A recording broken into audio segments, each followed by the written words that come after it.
John Justin Bunting was a vigilante pedophile hunter. Or rather, that's what he told himself. And that's what his band of murderous friends believed. The Snowtown Murders killers all lived in the suburbs north of Adelaide, Australia, in highly impoverished neighborhoods where crime was rampant, dysfunction was everywhere. They had tragic pasts full of so much sexual abuse, which is why they were initially so passionate about stopping sexual predators. They identified their targets, attacked them, tortured them to death in ritualistic fashion, and then stuffed their dismembered bodies into barrels or buried them. And they got away with murder after murder after murder for 7 years, which is pretty surprising, considering they didn't seem that smart, and all the victims were connected to the killers in some way, often closely. Romantic partners, a spouse, best friends, even siblings. Not a good way to avoid being caught. The Snowtown Murders, also known as the Bodies in Barrels Murders, were a series of murders committed by 4 men.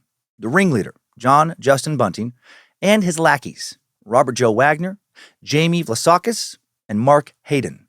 And they all occurred in the state of South Australia. This is considered Australia's worst serial murder case, and the trial was one of the longest in Australian history. The police believe there were 12 victims killed in total. 8 of their bodies were found in barrels in an abandoned bank vault in Snowtown, about 87 miles north of Adelaide. But only one victim, the last one, was actually killed in Snowtown. They initially targeted known or suspected pedophiles, but then began to rationalize killing anyone John disliked. If John Bunting thought somebody was dirty or weak, they just weren't safe. They needed to be taken to the clinic and cured, a code for murder. John created a rock spider wall in his home, an interconnected web of names of people he suspected were pedophiles or who deserved to be punished on his terms. Rock spider, slang for a pedophile born out of Australia's prison culture. After the murders, efforts were made to steal the victims' identities, social security payments, and access their bank accounts. The killers were finally caught May 20th, 1999, an infamous day in Australian history, when the police opened a bank vault in Snowtown and found barrels full of bodies. I got a wild one for you this week. So much just, what the fuck was going on in South Australia in the 90s? Coming your way on another true crime, serial killing, so much this is going to feel like I'm making it up because it is so unbelievably outrageous edition of Timesuck. This is Michael McDonald, and you're listening to Timesuck. You're listening to Timesuck.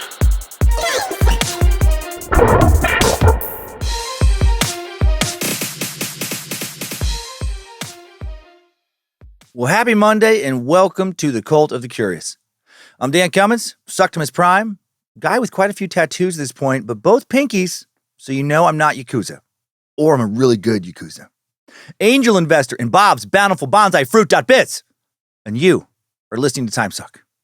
Hail Nimrod, hail Lucifina, praise be to good boy Bojangles, and glory be to Triple M. No real announcements today, other than I'm just very excited about Nightmare Fuel, the fictional horror short stories I've been writing this year. Up to 16 installments now on the Scared to Death feed. Just me narrating stories I've written. Logan Keith scoring them as if they're standalone little horror movies. The most recent story, as I record this now, is called The Wishing Box. A man named Doug Burns stumbles into a strange little antique shop in downtown Santa Monica, California, called Relics and Curiosities, where he purchases the wishing box as a birthday gift for his wife, Olivia. And he quickly learns the box truly does grant wishes. But will those wishes be worth the terrible price he must pay for them? So check it out, right? Load up on some spooky stories as we head into October and Halloween. And that's it. And now it's time to get started. This is truly one of the craziest fucking stories I've ever come across. Lindsay was just like, what are you doing? So much during the research, because I kept just laughing at just the dark absurdity of all of it. I was like, how is this their lives? So many characters who are so colossally fucked up. Almost no character in this, actually no character I can think of at this moment in this story has like a concept of what like normal should look like in life. So buckle up. Shit is going to get so weird.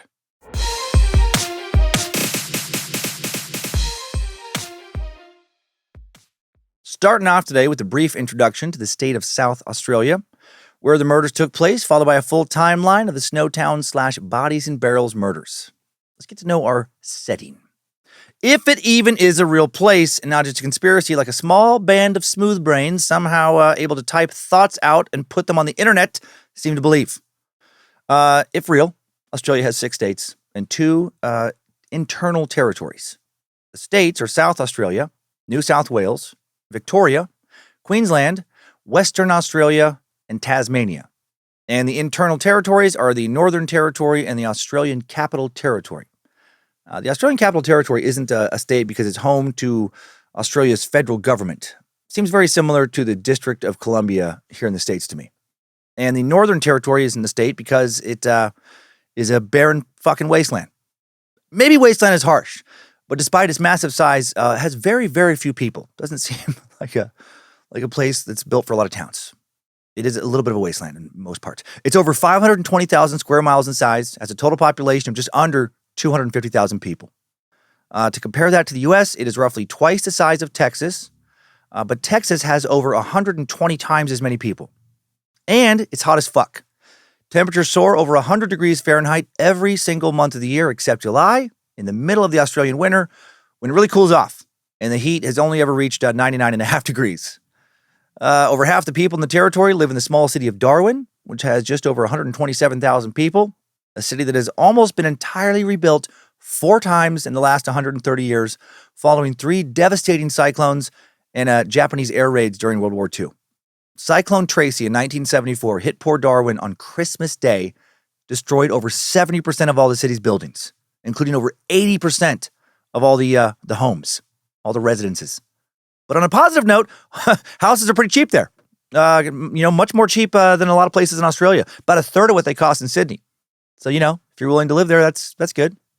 Second biggest town is Alice Springs, just under 26,000 people. Then it drops way off, down to less than 6,000 for the town of Katherine.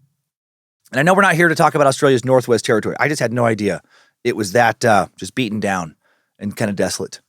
We're here to focus on South Australia, the only state in Australia not completely overrun with criminals and descendants of criminals. Kind of kidding.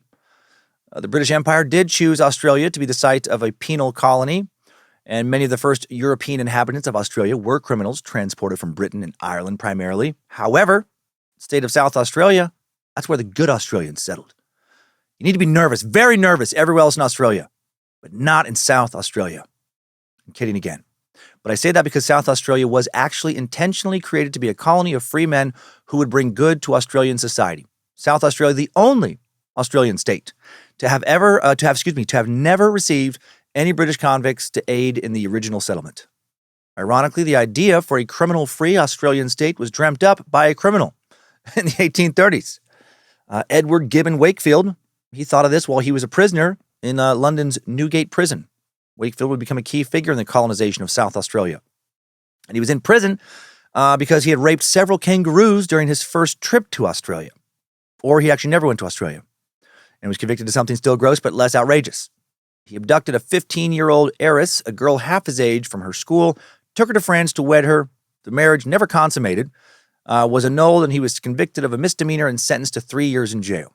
Wakefield turned his attention while in prison to colonial subjects and considered the main causes of the slow progress of the Australian colonies in the enormous size of the landed estates, the reckless manner in which land was dished out or doled out, given away, whatever, the absence of all systematic effort at colonization, and the consequent discouragement of immigration and not enough labor. He proposed to remedy this state of things by the sale of land in small quantities at a sufficient price and the employment of the proceeds as a fund for promoting immigration. These views were expressed in his letter from Sydney, published in 1829 under a false name while he was still in prison in London, but often quoted as if it was written in Sydney, a city he never visited. He had additional pamphlets published while he was still in prison, including one titled Sketch of a Proposal for Colonizing Australia, and they actually drummed up a lot of interest. The National Colonization Society was created in 1830 once Wakefield was released in order to advocate for the type of systematic colonization set out in Letter from Sydney, based on 3 principles: careful selection of immigrants, the concentration of settlers, and the sale of land at a fixed, uniform, sufficient price to provide funding for new settlers. Wakefield was a founding member of this group. Interestingly, while his ideas spurred on its colonization, it seems Wakefield never made it to South Australia. He ended up moving on to focus on New Zealand. The first ships of settlers would arrive in South Australia in 1836, and the city of Adelaide was established in 1837 as the state's capital.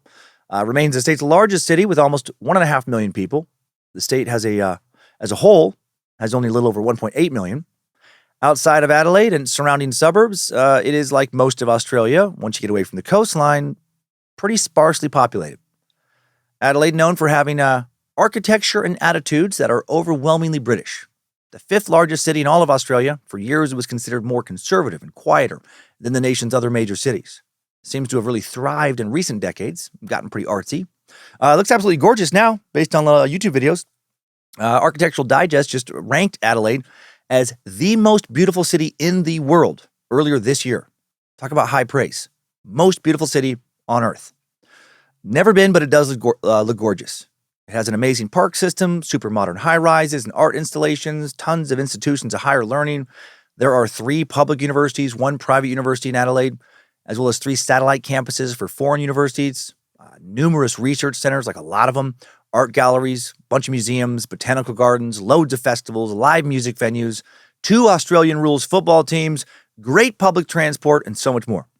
Apparently, though, when the Snowtown murders were occurring, it was a lot less cool. When author Salman Rushdie visited in the 1980s, he wrote, "Adelaide is the perfect setting for a Stephen King novel or horror film."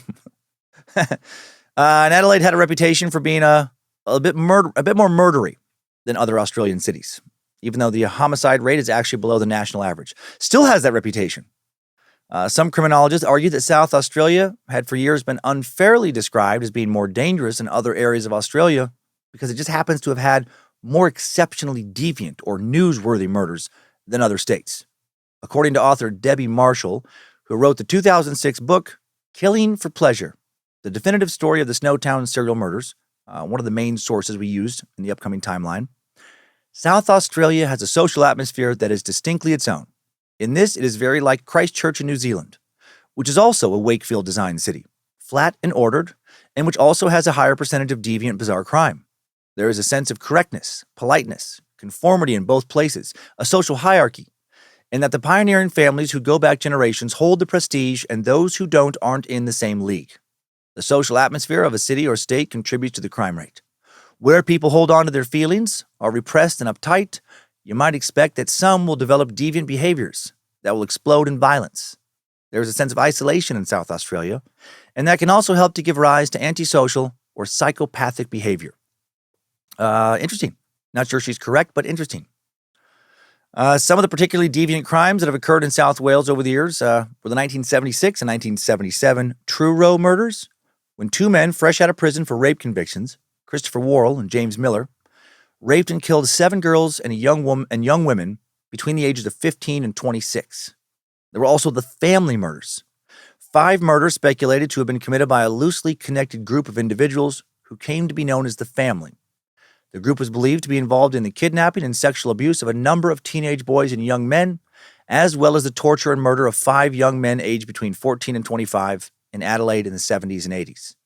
And there was the Rowe family killings, when 20-year-old Jason Downey, sexually obsessed with 16-year-old Chantel Rowe, parked his car around the corner of her family's home on the night of November 8, 2010, then climbed through a bathroom window, sexually assaulted Chantel while stabbing her at least 33 times. Downey then stripped the girl of her bloody clothes and redressed her. The body of Chantel's father, Andrew, found in the kitchen, 29 stab wounds. His wife, Rose, found nearby, stabbed at least 50 times in 2 separate attacks. The second wave of attacks likely occurring while she was crawling to get away from her killer on her hands and knees. Pieces of the knife were found in the bodies of the victims, which speaks to how much aggression Downey used to stab them. And there are many other shocking crimes to have come out of South Australia specifically over the years, but none as shocking as the Snowtown murders. And now, let's dive into a full timeline of South Australia's most infamous and deviant murder case and learn all about them. Strap on those boots, soldier. We're marching down a Timesuck timeline.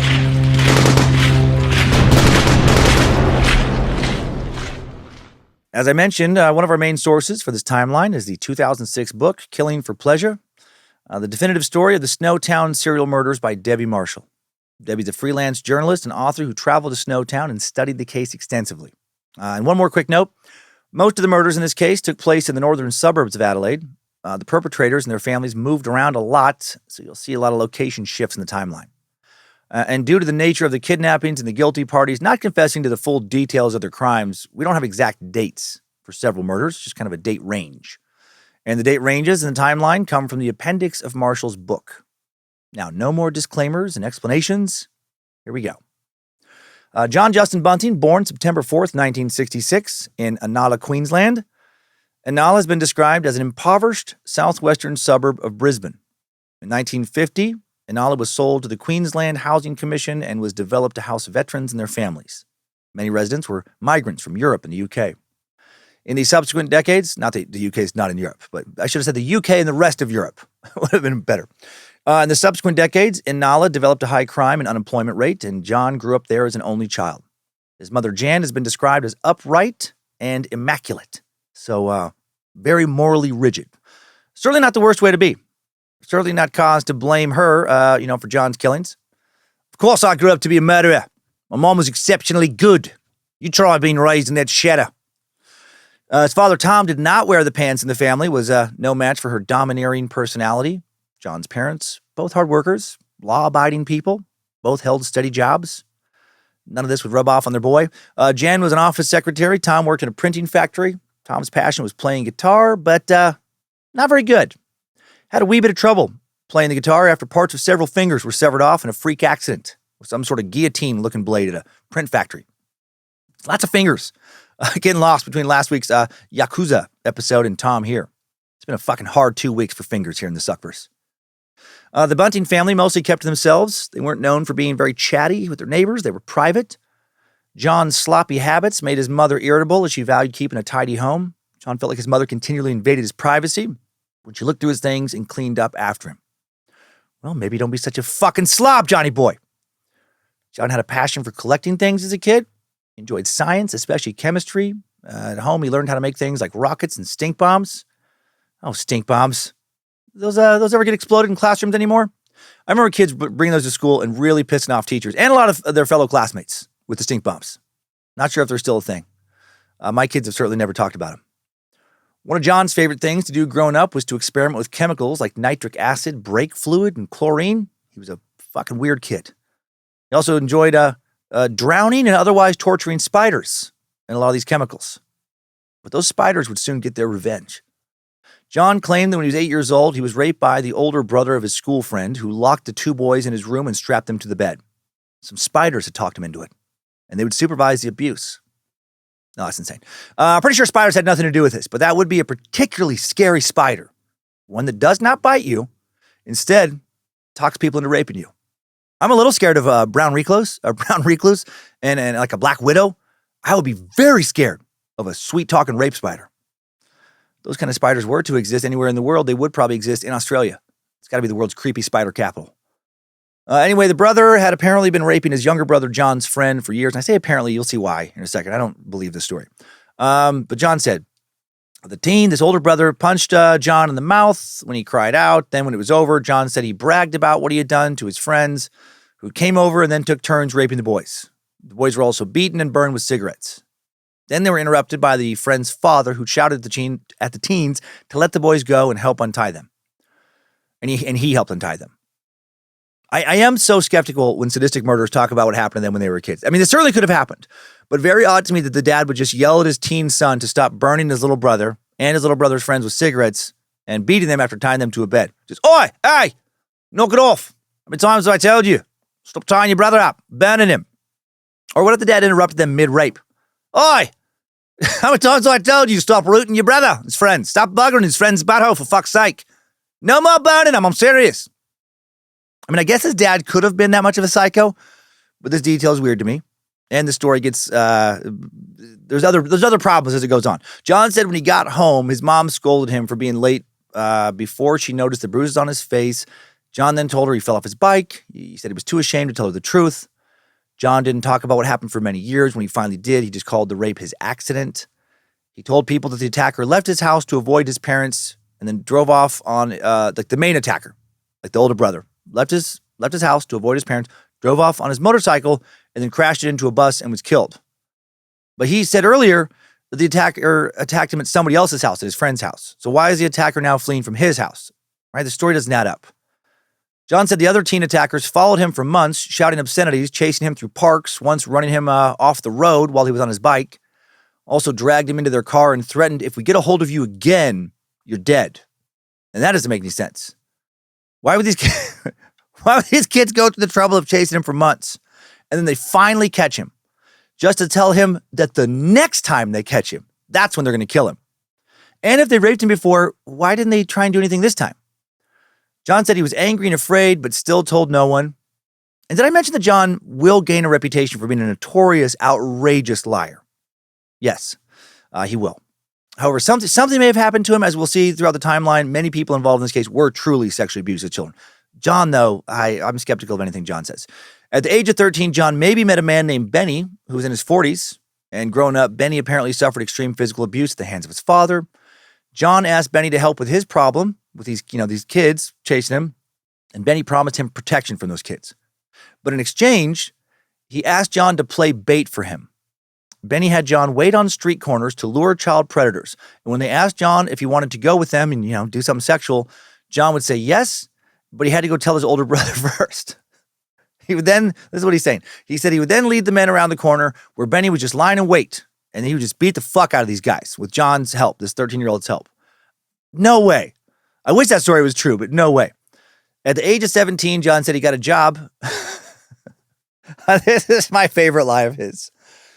At the age of 17, John said he got a job putting up handball nets all around Australia, but most of the work was based in Brisbane. Get the fuck out of here. No one is going to hire a 17-year-old to put up handball nets all around a continent. It's not like it's a highly specialized job. I'm pretty sure you could find a lot of people in any of the cities you're going to, in Perth, wherever, just to put a fucking net up, rather than pay to fly Johnny Netmaster all over the country. I feel like in this bullshit story, he's being sent everywhere in a private jet too, being driven to the handball court in a limo. Whoa, who's getting out of that limo? Oh, that's the handball net wizard. I didn't even know if he's real. No one can ever put up a handball net like the handball net wizard. John said he later reunited with his friend Benny in Queensland after making all his handball net fortune.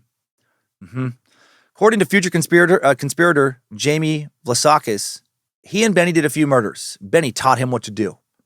And I'm sure that's what John, told Jamie, but no one else other than John was ever able to find this Benny fella or any record of him. John's only other friend he talked about having grown up was a boy named Charles, who he said died by suicide as a teenager.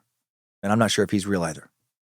John said he kept another huge secret from his parents, in addition to the, for sure, very real secret about the kid who tied him up and raped him until his dad untied him. And then that kid somehow ran out of John's house when John's parents got home, even though the rape occurred at the friend's house, and then sped off on a motorcycle and then drove into a bus and died. But then the other kids who were also raping him, I guess just didn't leave the house, just stayed there and were like, "Oi, hey, John's parents. John tells you that we took turns raping, burning him today. He's lying. Just want you to know that. Have a great rest of your day." This new secret was that when John was 17 years old, he got a girl named Lisa pregnant. And she had a little girl, and their daughter was named Tammy. He said he and Lisa split up before the baby was born, according to John's now deceased romantic partner, Elizabeth Harvey. John didn't tell his mom about the baby because she didn't want grandchildren. She didn't want to be called grandma. John said he would take care of Tammy for short periods while she would go on dates with a new boyfriend. And then Tammy told her boyfriend, that Tammy told her boyfriend that the baby was the boyfriend's baby, and that he didn't find out the truth until Tammy was 2. And then he was so enraged that the baby wasn't his, this new guy, that he started to physically and sexually abuse the baby. I don't think that's how it usually works. I don't think that one suddenly out of nowhere decides to sexually assault a toddler. Like somebody is super sweet to a toddler for 2 years. And they're like, "What? This baby's mine?" And then they just start beating and fucking the baby. I don't think that's how it usually happens. I guess it could happen, but I haven't heard of an instance like that.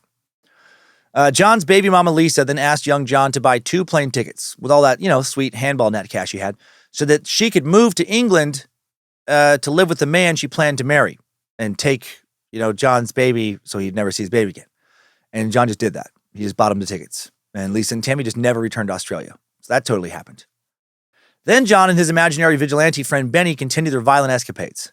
John said that they now started breaking into the homes of pedophiles, known or suspected, and ransacked their houses, would shit in their beds, would kill their pets, and would write slurs on the walls with their own shit. What? Why would you kill a pedophile's dog? Fucking the dog didn't diddle anybody. And why now do this instead of beating the shit out of him like you were doing earlier? It just seems like a weird step backwards. in their vigilantism. John said that Benny became like family to him, but then poor Benny developed an aggressive throat cancer and died before John turned 18. Oh, no, Benny, no! Rest in peace, Benny. We'll all miss you, buddy. May you write more slurs with your own shit on the walls of Peto's homes in the life after this one. Or it would have been cool if he did that if you were real. In 1985, when John was 18, he decided he wanted to travel, and his roommate, Mark Day, I don't know how he got this roommate all of a sudden, but whatever, he agreed to go with him. And they just traveled and shit. Where? Who knows? The dipshit never said. He did say that the next year, though, in February of 1986, when John is now 19, he and a group of 9 friends of his piled into 2 cars and just headed west for Perth. And the real reason he was traveling? Well, John told his friends the coppers, they were running him out of Queensland. Why? He never said. Probably just because he was such a naughty boy who refused to go pee-pee on the potty. Probably because he was wanted for committing so many daring, courageous rock spider murders. Along the way to Perth, John said that they had some car trouble, so they rented a spot in a caravan park in Adelaide's northern suburbs, like a trailer park, and then John just stayed. He had a job painting a concrete floor at a motor museum, kind of random. First, he's Australia's premier handball net installer, now he's painting a concrete floor. Why couldn't he just work at a grocery store in this story? Why couldn't he just work at Red Rooster, hand out some of those delicious pineapple fritters? Later, John was offered a job by the South Australian Meat Corporation. This seems to be something that is actually true. He said he loved doing this, loved working at the butcher's place, loved working with all that meat. Also said in his spare time, he collected guns and read about how to make poisons, blowtorches, and Molotov cocktails. That tracks. Guns would not become illegal in Australia until 1996. He also said he once practiced target shooting on some unfortunate dog, then hung the animal in his shed for a few days before putting the body in a garbage bag and tossing it into the street, which he bragged about to his friends. I do sadly believe that. He is, as you will see, a complete soulless fucking psychopath. Bojangles would like him to try that shit with him. Bojangles would tear his nuts off before he could squeeze the trigger. Go ahead, try and squeeze the trigger. 1989, within 2 months of moving in with his friends Kevin and Michelle, who made the journey with him from Brisbane, he met his future wife, Veronica. 18-year-old Veronica Tripp, described as being a naive teenager with a noticeable intellectual disability, who abandoned school at year 8. Veronica was born with a severe hearing disability on top of a cognitive impairment that went undiagnosed till she was 8. Also born completely blind in one eye. She was dealing with some shit. She fell behind in school, had difficulty learning to read or write, but she was pretty good at drawing stuff. John was 21 when they met at a welding course in Torrensville, a suburb of Adelaide. He started sitting next to her on the bus, eating lunch with her. And at the time, John was living in Poraka, another Adelaide suburb, with his friends Kevin and Michelle. Veronica visited him as often as she could, which was pretty often since this relationship progressed real quick. In an interview with the Sun Herald after the murders, Veronica revealed she and John were married 2 weeks after they met. When John proposed, Veronica said she thought about it for about 10 seconds, and then she said, quote, "Okay, yep." How romantic. I picture her shrugging her shoulders when she said that too. Would you like to marry me? Okay. Yep. Fuck it, why not? I don't have a lot going on. She moved in with John after the proposal, and a short time later, he drove her to Brisbane to meet his parents for the first time. Just a quick little 22-hour drive. At the same welding class where he met his bride, John also met a young man named Mark Hayden, 8 years older than him, and the two would become fast friends. I'm guessing Mark, one of his future murderous accomplices, would come to regret this friendship very much. Mark Ray Hayden was born December 4th, 1958. It's written by Debbie Marshall. Barely educated, he is often described by people who know him as backwards, slow, monosyllabic when he speaks at all, but most of the time he is silent. So John has a type. John prefers people who are mentally impaired enough to buy his bullshit, or people who have been so abused, neglected, marginalized, mistreated, that they'll be so desperate to have, friends that they will overlook his bullshit, or both. He wants people he can use, manipulate, and control. Mark grew up as an only child after his brother died in a car accident. He enjoyed working with cars in his free time. He lived with his dad in Elizabeth East, yet another suburb of Adelaide. Mark's mom was diagnosed with schizophrenia, would be in and out of mental institutions for a few more years until she died in 1996, and then Mark would receive a pension for being his dad's primary caretaker. Mark had a Toyota Land Cruiser, and he and John enjoyed going out for drives in rural areas outside Adelaide, or driving through junkyards to strip parts from abandoned cars. Once they completed their course, they started working together at a welding factory an hour north of Adelaide. John liked his job, but soon the factory would close down, and he would have to start killing people. He had to! He can't live on the handball net fortune money forever. Something like that. December of 1991, John and Veronica move into their first home together at 203 Waterloo Corner Road in Salisbury North, a South Australian Housing Trust neighborhood an hour north of Adelaide. This address and this community will be a central location to today's story. The South Australian Housing Trust was established in 1936 to build housing to respond to migration and a population boom after World War II. The trust built thousands of new homes for low-income families. Many of people living here were unemployed, on government assistance, and they were people with a lot of problems. So many problems, as you will see. Not sure exactly what it is now, but in the 90s, fucking terrible neighborhood, terrible place to live. The Age, a well-known newspaper based in Melbourne, it's been around since 1854, described Salisbury North in a May 1999 article. Dreams fade fast and hearts break hard in Salisbury. You can see it in sad eyes and sullen faces damaged early by booze and cigarettes. For many, hope is gone as they live out their lives in little brick houses the government rents out for the cut rate of $95 a fortnight. Here, kids chuck in school early and go to work in supermarkets, stack boxes in Adelaide's fruit and vegetable markets, or more likely, walk the streets, watch videos, and wait for the dole. Youth unemployment in Adelaide's northern suburbs runs at 36%, among the nation's highest levels. Salisbury is among the most deprived of the city's northern suburbs, but back in the 1950s and 1960s, times were better as migrants from the United Kingdom happily migrated to secure jobs in local industry. But the jobs for the working class have leached away, and federal politicians speak of Rust Belt Adelaide with the same despair as they do of Tasmania. Doesn't sound exactly delightful and full of hope, does it? Veronica would say that John, bad-tempered throughout their marriage, became lazy and cranky after they moved there. He was frequently out of a job, spent hours hanging out with his new friends every day, 20-year-old Robert Wagner and 36-year-old Vanessa Lane, who lived a few doors down. Well, he's friends with Robert. He didn't care for Vanessa.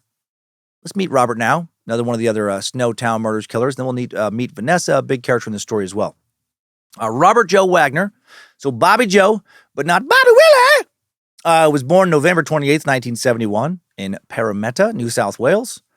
Robert's father would abandon the family when he was 9 months old. At the age of 3, Robert's mom and sister would move from New South Wales to Adelaide. They settled in a housing trust area in Elizabeth West, next to Salisbury North. Robert didn't do well in school, primarily because he was dyslexic, and he never learned how to read or write. Robert was physically abused by his mother's boyfriend, and shortly before his 8th birthday, he was sexually abused by the teenage son of one of his mom's friends, who was staying with them and occasionally babysat him. So, damn. Robert didn't tell anybody what happened, but was so upset about the abuse, the poor bastard attempted suicide by overdosing on drugs he found in his home's bathroom. After his suicide attempt, his learning difficulties worsened. Robert didn't tell his mom when he stopped attending school as a teenager. He left each morning with his backpack, returned home when all the other neighborhood kids did. Got away with this until a truancy officer came to his house, but it appears he still would not graduate. And this guy is just John's type, right? As an adult, Robert lacked direction, seemed incapable of holding down a steady job. He was in a committed relationship, though, when John met him with Vanessa Lane, a.k.a. Barry Lane, a.k.a. Barry Venables. Vanessa, biologically a male, but identified as a female sometimes. Sometimes he would dress as a male, identify as Barry. Most sources identify him as Barry. It seems that for most of his relationship with Robert, he did primarily identify as Vanessa. Guessing if he was alive today, they would identify as by gender. Barry was born in the little town of Snowtown in South Australia, August 1955, but he'd been living in Salisbury North for years. Snowtown, a 90-minute drive north of Salisbury North. Lies along the main road between Adelaide and Perth. Very small farming town of only about 350 people. Bunch of grain silos, railroad tracks. There's been a massive wind farm west of town since 2008. Barry grew up there, the fourth of 11 children, raised primarily by his grandmother. His father was a violent alcoholic who regularly beat his mother, Sylvia, even when she was pregnant. His dad died of a stroke before he was a teenager. Sounds like it was too bad he didn't die sooner. Author Debbie Marshall writes, his 2 younger sisters, Suzanne and Gillian, coped with the unrelenting, grinding poverty of their childhood by trying to fit in. But Barry doesn't ever fit in, never tries to. He quickly works out that the best way to escape reality is by pretending he is someone else. Inwardly, he is Barry Lane from a destitute family. Outwardly, from the age of 9, he metamorphoses into a female incarnation who he calls Vanessa. At first, Barry would only put on women's clothing when he was alone in his room. After about 2 years, he considered going outside. By the age of 15, he would often go out wearing women's clothing and makeup and identifying as Vanessa, but again, not consistently. Excuse me. In 1980, 25-year-old Barry was sentenced to 4 months in prison for sexually assaulting two 12-year-old boys. 4 months. That seems so light. His victims would still be 12 when he got out. How insulting to his victims and their families and any other kids living in his vicinity. Barry blamed his family for the assaults because they prevented him from living his life how he wanted. He said, "If I had done such a foolish thing again, I'd rather be chucked away for life and the keys chucked away." In prison, other inmates would spit on his food and threaten him, which is good. Pedos, rock spiders. Not popular in prisons with a lot of violent inmates who were sadly often molested themselves as kids. After he was released, Barry was regularly seen around Salisbury North trying to speak to young boys. Of course. Right? Pedos don't seem to change their stripes. Once a molester, always a molester, from what I've observed. Or at the very least, always someone who is, one opportunity away from being a molester. Being a molester again, I guess. Barry was disliked by his neighbors, of course he was, who sometimes threw rocks at him, spoke negatively towards him when he was seen outside. I'm guessing especially if they had kids, they didn't care for him. As a sex offender. At one point, Barry joined the Salvation Army, visited several churches, trying to better himself, but he would not get better. He will remain a scumbag. He gets into a relationship with Robert Wagner, who he was 16 years older than. They met at a party. Barry later told people that he asked Robert to suck his dick at this party. It sounds like some party. Let's go to a fair amount of parties. I don't remember, asking other partygoers if they could suck my dick. That wasn't a socially acceptable option at the parties I went to. Also, when they met at this party, Robert was 13 and Barry was 29. So Pedo Bear immediately tried to molest Robert. Yeah, not a fan of Pedo Bear. Robert's mother eventually found out he was spending time with Pedo Bear instead of going to school, and she wasn't, as you can imagine, thrilled. Robert wanted his mom to meet Barry, though, and when she did, she was deeply upset by the relationship because Barry was way fucking older than him. She also didn't like that he dressed like a woman. So he's a pedophile, and she doesn't care for him. She tries to get her son to come back home, but he refuses. She has the police try and bring him back, but he continues just to run away. He won't tell the police what Barry and him are doing. Eventually, the school tells her that Robert should drop out because he's never there anyway. He does. He leaves town 2 months after he turns 14 with Barry, who he normally will introduce as Vanessa and also as his fiancée, although they will never marry. Man, 14, so young, so messed up. Robert's mom won't see her son for about 4 more years. By the time Robert is 18, he and Barry end up in Adelaide, and he tells his mom he will only see her if Vanessa can see her too. Carol Wagner, Robert's mom, fucking hates Barry/Vanessa, but wants to see her son. Also at this time, Robert and Barry are both living on disability pensions. Barry because of back pain, Robert because of his learning disability. Robert and Barry's neighbors thought the couple were very weird. Their house was apparently disgusting because they never cleaned up after themselves, never cleaned up after their many animals, had a bunch of pets. And Robert would constantly disturb the peace by playing some sort of funeral music for all to hear. That's how they describe it, funeral music. But they don't say exactly what kind of funeral music he played. Like, was it this? Feels like kind of like traditional funeral music here in the States. I just can't imagine cranking that in the neighborhood. Or maybe this is the kind of music he was playing. I mean, you could technically play this at a funeral. Play it long enough, it'll make other people want to die. Or, dang it. Or maybe he was playing, oh my God, what's going on here? What is going on? There we go. Hit some weird button on the computer and couldn't get it. How about this?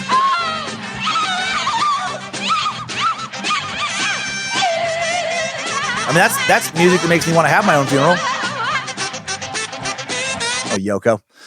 There was also talk in the neighborhood that Robert and Barry committed acts of bestiality with their dogs. They allegedly even told a neighbor about it once. The same neighbor said that they would often invite themselves into his house and talk about the weird sex life. I hope this neighbor is lying. I don't think they are, though.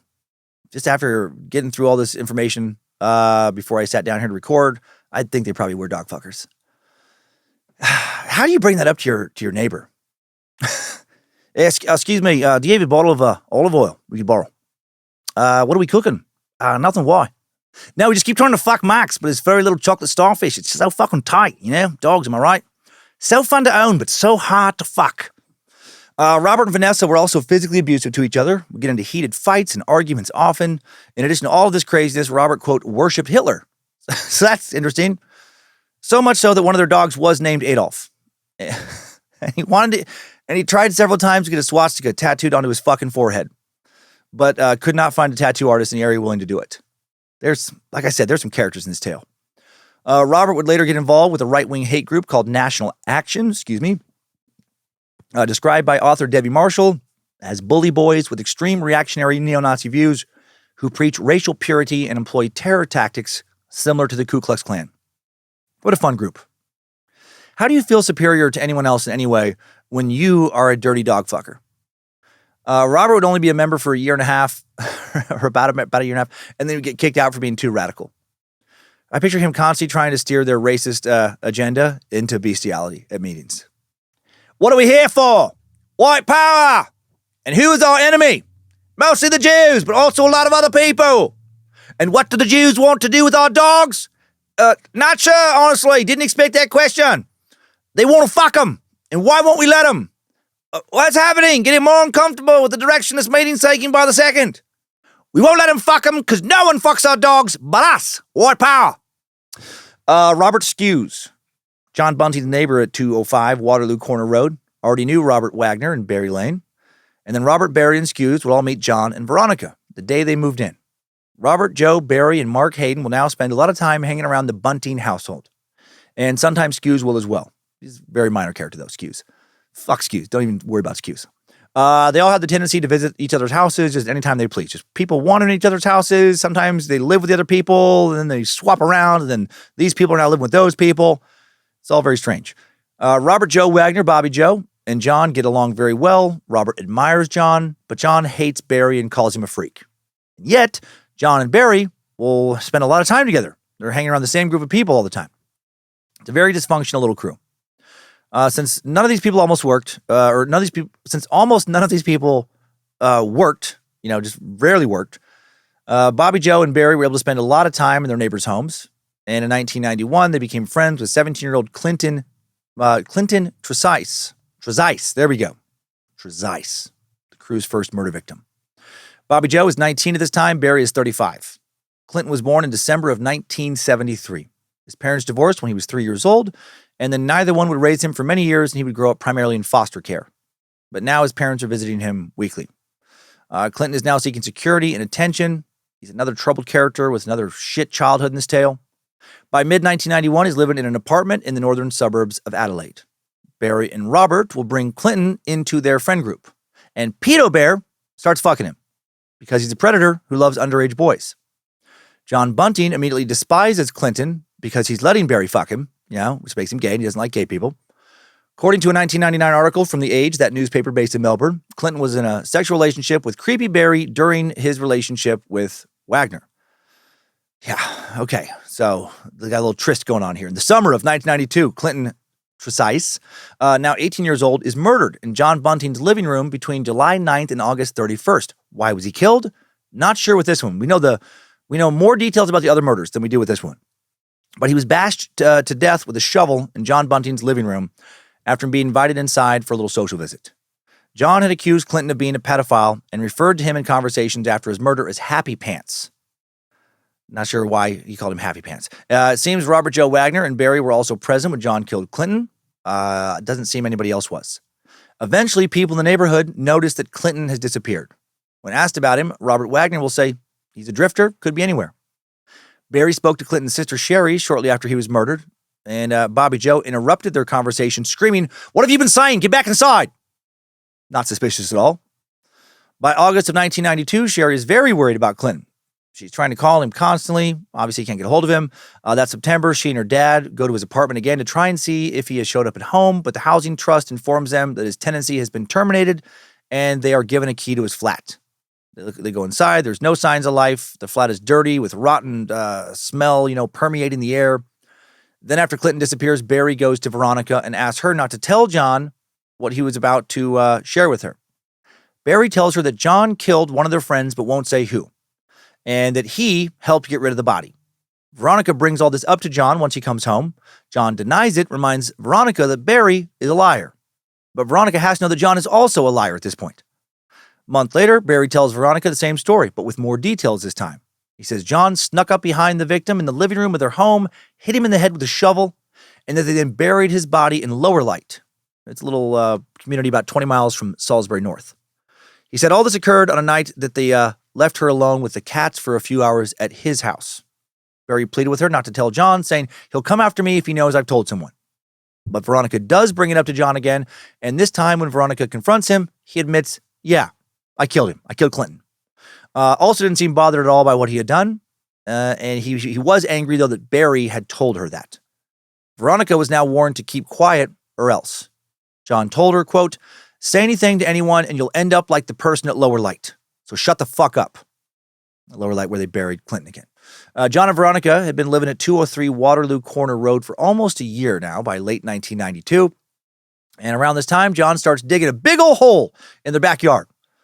Veronica once asked John what the hole was for, and he said it was for an underground bunker or TV room. And after that, she said she just didn't ask too many questions. That's probably because she knew that John was a psychopath. She was afraid of John. And also, she did know that John loved to dig holes, seriously. Apparently, as a kid, he would get in trouble for digging holes in the yard. Like he was just a dog or something. Imagine having a grown friend who just loves to dig big holes in the yard. Oi, John, what are you doing there, buddy? I'm just digging a big of a hole. What for? For fun, silly. Well, why else do people dig big old holes in the yard? John now gets a job at a slaughterhouse in the northern suburbs. Perfect job for this guy.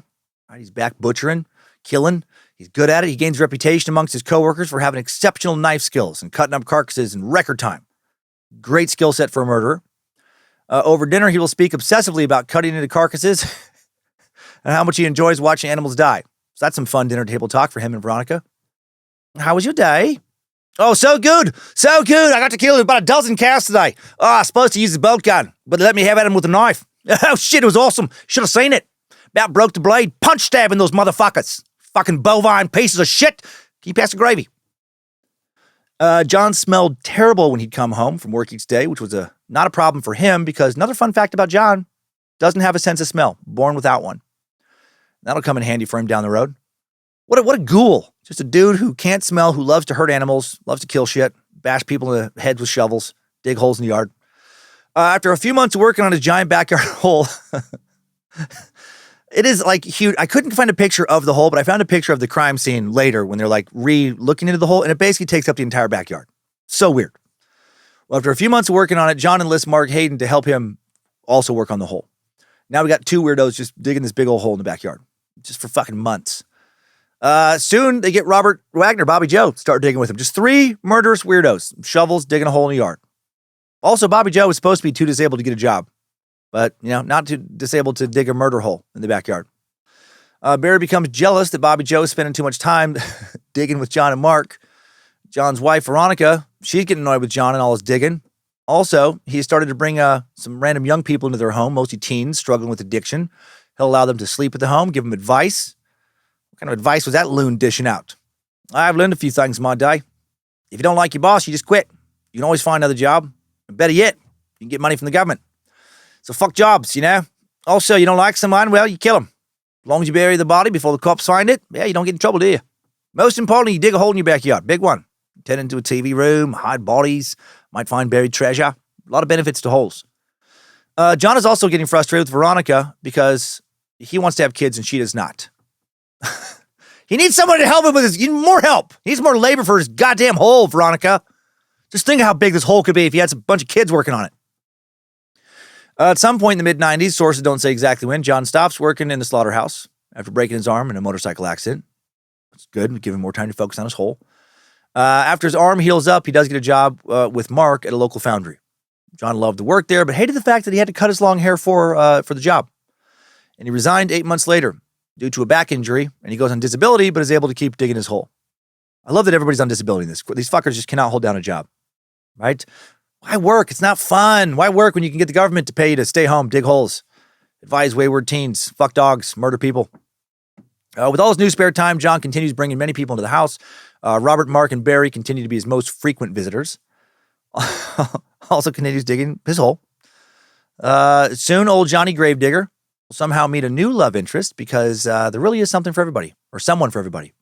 Even if you're a pathologically lying, No smelling, homophobic, yet spends a lot of time with homosexuals, won't work, but will dig all the time in the backyard.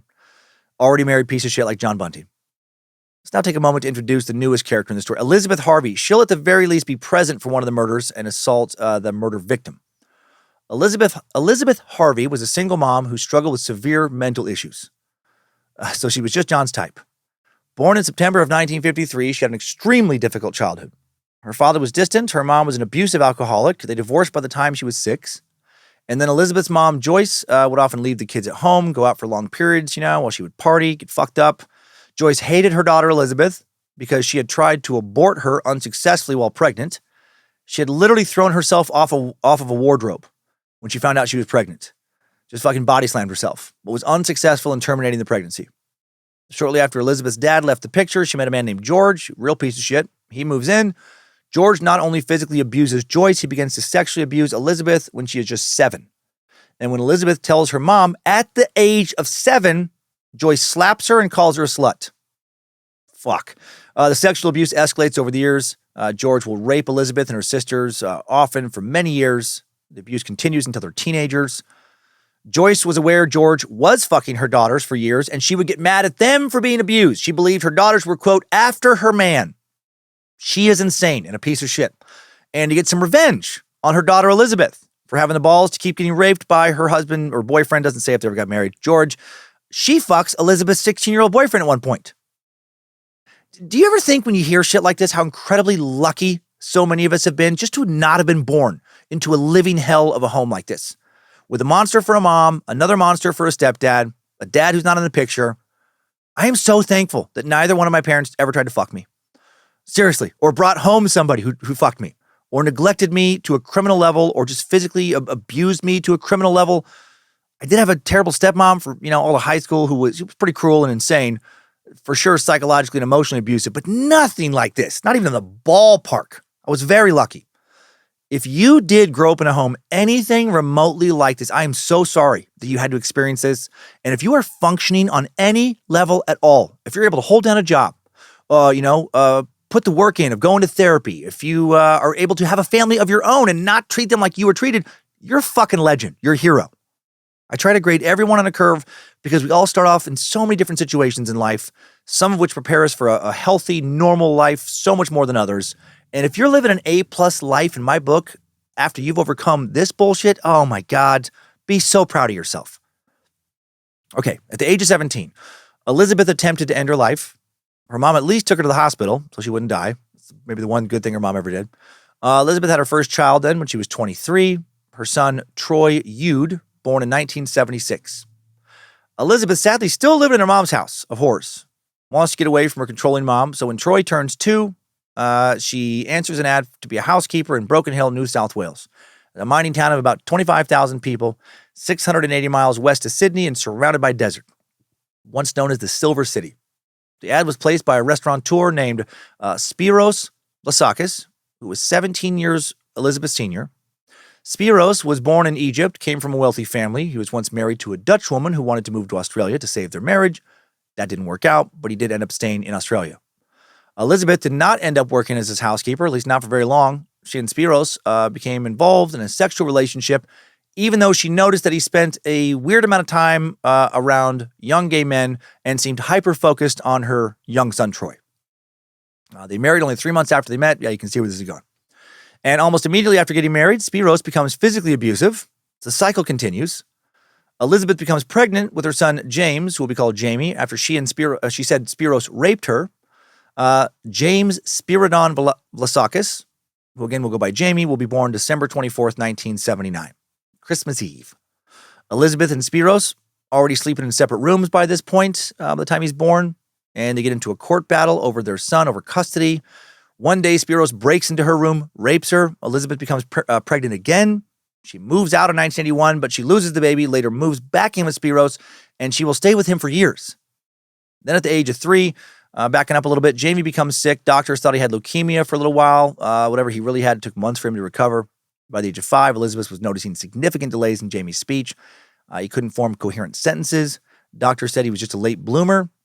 He will struggle all through school. Finally will be diagnosed with epilepsy when he's 15. By then it was too late for him to get special education. and he will be labeled as being borderline intellectually impaired.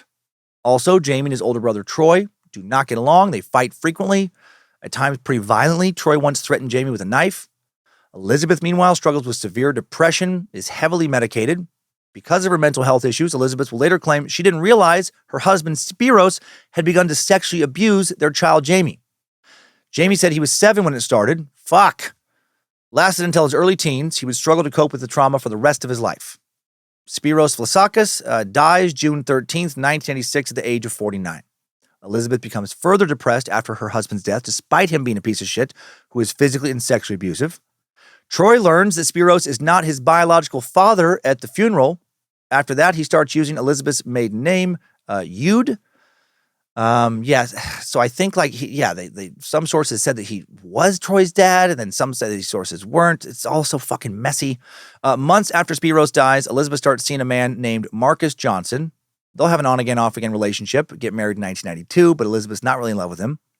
Marcus's son, David, from his previous marriage, moves in with them. David's 15 at the time, 4 years older than Jamie. They're a blended family consisting of Elizabeth, Marcus, Jamie, Troy, David, maybe some other kids. Some sources say Elizabeth had 2 other sons. Some sources say she had numerous other kids. Most sources do not mention them, and none that we could find actually name them. So who knows if they even exist? So we can just disregard these stupid fake-ass kids. David hadn't actually lived with Marcus until he was a teen. He had been living with his mom, but then when he was 14, he started to ask questions about his biological dad, who he had not seen in years. Right? Like, none of the families are doing well. And then he decides to live with Marcus. David dislikes his new stepmom, Elizabeth, because he feels that she treats him as an asset that brings money into the home in the form of government assistance as opposed to a child that she cares about. Elizabeth will say she found it impossible to get along with David, found him dangerous, said he once lunged at one of her kids with a Stanley knife. Everybody's fucking going after everybody in the story. Later in life, Elizabeth will be diagnosed with bipolar disorder with signs of obsessive-compulsive disorder. She has taken a lot of antidepressants and other drugs, which she will also hand out to her kids. Around this time, she's also spending long periods of time crying or watching TV without really processing what is going on around her, and she said that she had no idea that Troy has begun to regularly rape his half-brother Jamie. Is anyone not getting sexually abused in the story? Jamie will tell no one what's happening. Meanwhile, the family is now moving around constantly. By the age of 18, Jamie will say he had moved 23 different times. Fuck. Roughly twice a year. 1990, oh my God. Well, it's not roughly twice a year. I don't know why I said that. Math doesn't work. Roughly 3 times every 2 years. That's better, I think. In 1991, the family moved into a housing trust home in Elizabeth Park, about 5.5 miles from Salisbury North. When Elizabeth's mom is then diagnosed with cancer the following year, 1992, she becomes her caretaker. She'll spend the final years of her life sick with terminal cancer, being unsupervised for long periods of time while she takes care of her sick mom. Elizabeth's boys are free to wander the neighborhood. And they soon meet a neighbor named Jeffrey Payne, who would often sit outside his house, not working, looking for kids to molest. Did I mention that approximately 90% of Australian males are pedos? It's almost nothing but rock spiders over there. Sydney was originally called Uncle Secrets. That was the name of the town. Melbourne is the mashup of 2 Aboriginal words, mel, which means adult-sized penis, and burn, which means child-sized hole. In Adelaide, you actually aren't allowed to live there unless you've molested at least 1 kid. And of course I'm kidding, but goddamn, there's a lot of horrible shit happening to everybody in the story. We barely touched on the murdering. Again, Elizabeth will say she was struggling so much with her mental problems that she didn't notice Jeffrey Payne now was doing some molesting. Jeffrey Payne was inviting young boys into his home. Payne told Marcus Johnson, Elizabeth's husband, that the boys were welcome to spend the night with him. And Marcus agrees. Marcus agrees to let his kids have a sleepover with a single man because he is also a fucking idiot. No one is smart in this story either. No one. Once Jamie was in Jeffrey's home, he shows Jamie pornography and molests him. He threatens to do the same to his brothers if he won't cooperate. Payne will later anally rape Jamie and threaten to kill his mom if he tells. Meanwhile, Jamie's brother Troy tries to end his life when he's 14 because he's now paranoid from chronic drug use, doing shit like heroin. By late 1993, Jamie is constantly missing school. He can no longer function because of all the trauma he is suffering. He's spending hours in the shower, scrubbing himself until he bleeds. He's drawing images of hell. He's abusing drugs to self-medicate. And now let's reconnect with another rock spider, Barry, a.k.a. Vanessa Lane. Oh, Pedo Bear knows fellow neighborhood pedo Jeffrey Payne. Of course he does. 2 pedos in a pedo pod. They're buds. And he's legitimately angry that Payne is not sharing young boys with him. So to get back at him, he decides to tell Elizabeth that Jeffrey's been molesting her son, Jamie. Elizabeth will soon come to hate Barry, but right now she thinks that Barry can help her convince the police to arrest Jeffrey. And she goes to the police. A report is filed in early 1994, but Jamie has trouble talking to the police 8 weeks later when he's interviewed. When authorities finally act on the tip, he's ashamed, doesn't provide a lot of sexual assault details. For those 8 weeks, Jeffrey Payne watches the family from his doorsteps and will sometimes sneak in and walk around their house at night because apparently they're just not locking their door ever. Oh my God. During these 8 weeks, Marcus Johnson takes his stepson Jamie to see a social worker 3 separate times, so at least that's kind of good. Social worker writes in one report, "It is critical that Jamie have some peers who will confirm that he is a good person worthy of friendship and trust. Jamie presents as a pleasant, well-spoken, caring teenage boy." A child sexual abuse expert later writes, "The disorganized and disrupted life which Mr. Jamie Vlasakis experienced throughout his childhood and early adolescence is clearly a result in large part of his mother's disturbances. He was exposed to an inconsistent, constantly changing, and ineffectively caring environment, leaving him vulnerable, dependent, and really with very little strength of character." Jeffrey Payne finally will be arrested in early March of 1994, but will be released on bail. Now John Bunting shows up at Elizabeth's home with Robert Wagner. Pedo Bear had told John about Pedo Jeffrey. Some pedo infighting, some pedo backstabbing going on here. John now warns Elizabeth that Barry is no better than Jeffrey, he's a rock spider too, and that he could also be coming for her boys. He also tells her, "That's why we're here. We are people who take care of these types of people." Elizabeth immediately is drawn to John. She views him as a savior of sorts. And of course, John likes Elizabeth, right? She's again just his type, someone from a severely abused background who is also mentally ill. Got a lot of stuff going on. John now comes over to the house daily to watch over her and the kids and keep them safe from Jeffrey Payne. And this doesn't set well with Elizabeth's husband, Marcus, who hates John, and he soon quietly slips away and just leaves his marriage. Have you ever seen The Trailer Park Boys? It's a Canadian mockumentary, right? Ricky, Julian, Bubbles, Randy, Mr. Leahy. Ran for 12 seasons between 2001 and 2018. This story reminds me of a much darker version of life in that fictional trailer park. Or maybe a darker version of Shameless. Soon Elizabeth's kitchen now becomes home base for pedophile vigilante meetings. John is the ringleader of these vigilantes. Back at his house, apparently he's got his massive backyard hole finally finished, at least for now. John now has time to create a detailed wall of pictures and info on local pedophiles, which he calls his rock spider wall. Literally has pictures of alleged pedophiles stuck to the wall with thumbtacks, and there's pieces of yarn connecting these various pictures. Like the classic conspiracy basement map, where someone's trying to figure out, like, what does it all mean? Or like a war room for task force homicide detectives trying to catch a serial killer. Except instead of task force members, every member of this group is cognitively impaired and or mentally ill and or physically disabled and or has been severely abused their entire lives. None of them have jobs. And at least one member of this vigilante posse dedicated to catching pedos is a pedo, one of the worst ones in the neighborhood. Most of this info John gets for his rock spider wall comes from rock spider Barry Lane. John, Mark, James, Barry, Robert, and later Jamie will sit around discussing who the dirties are in their community. And I picture when John is asking, like, who's the daddies? Who are the daddies around here? Mark, James, Robert, and Jamie all do that thing when you're trying to hide your hand from the person you're pointing at.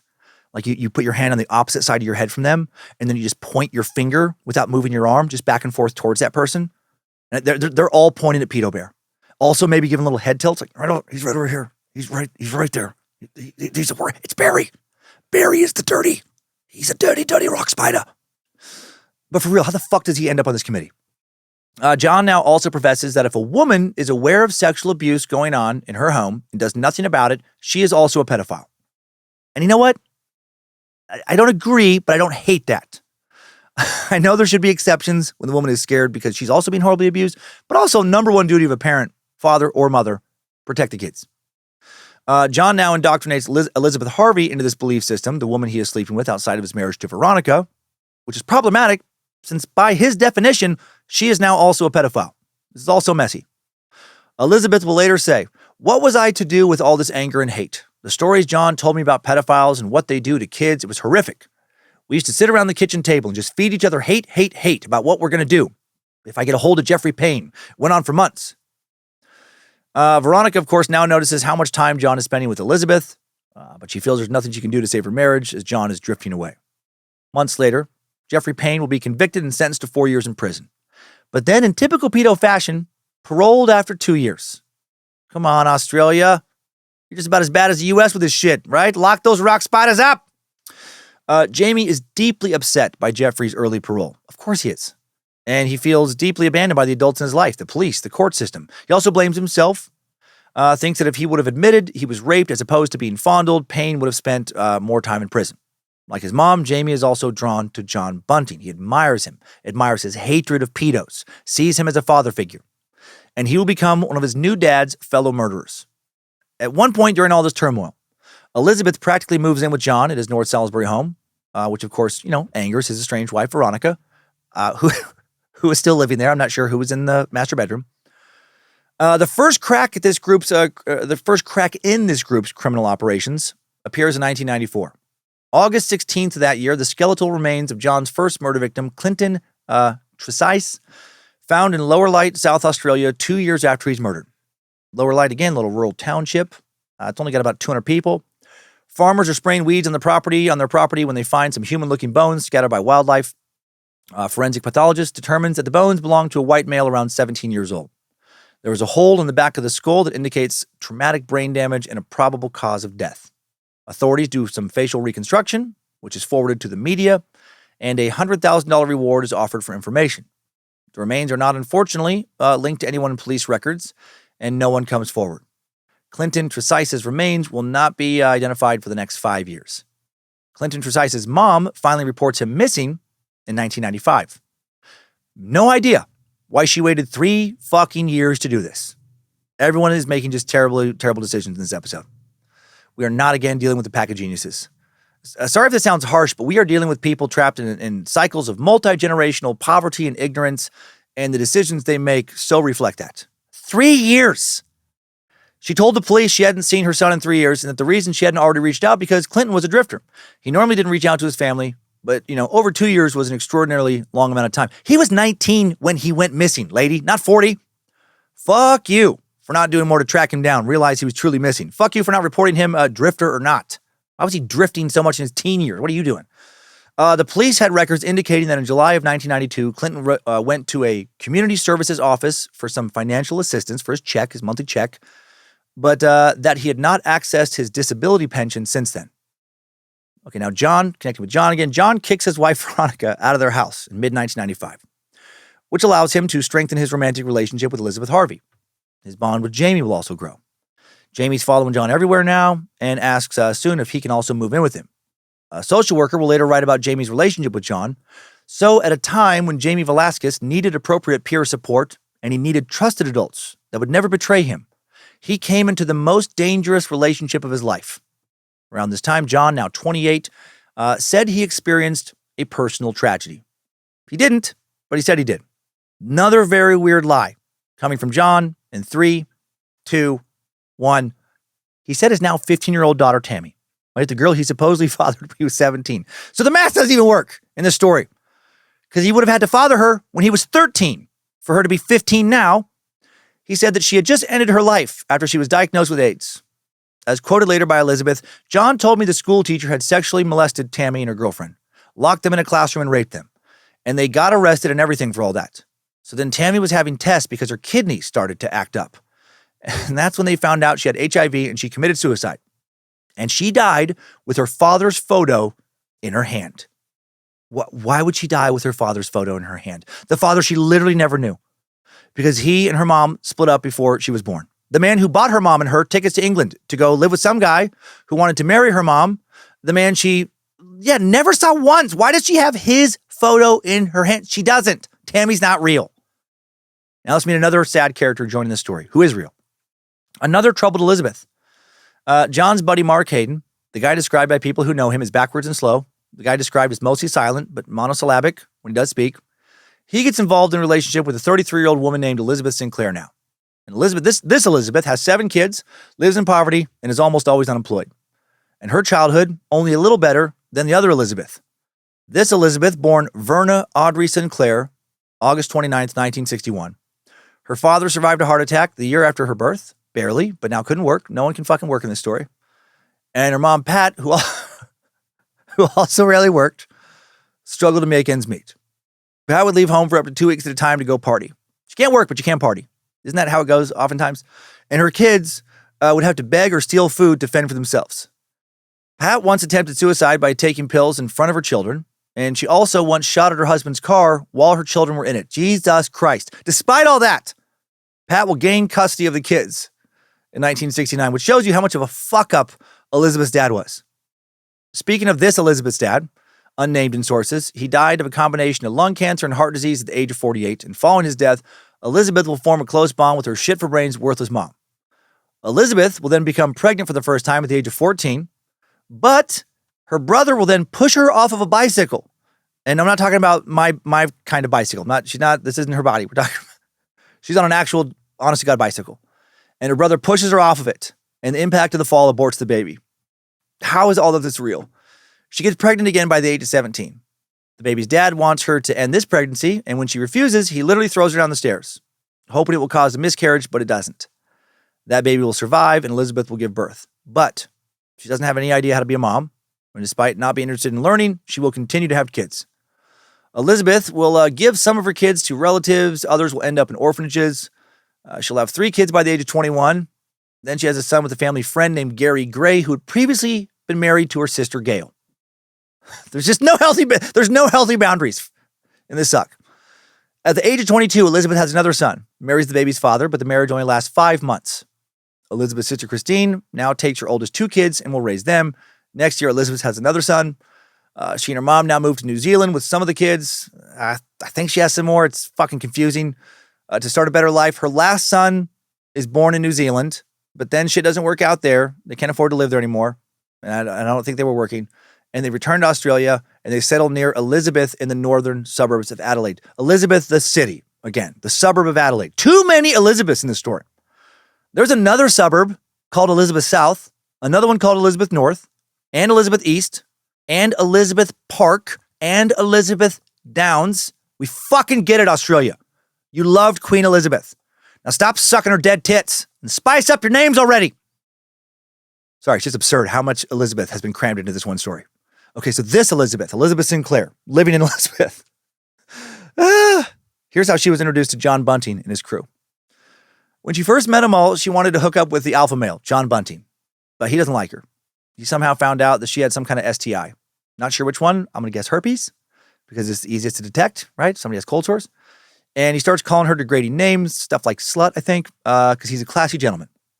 Elizabeth now pivots away from this John, who's with another Elizabeth, right? She's still with the other Elizabeth. And she focuses her attention on his quiet sidekick, Mark Hayden. So now John and his sidekick can both have an Elizabeth in their life.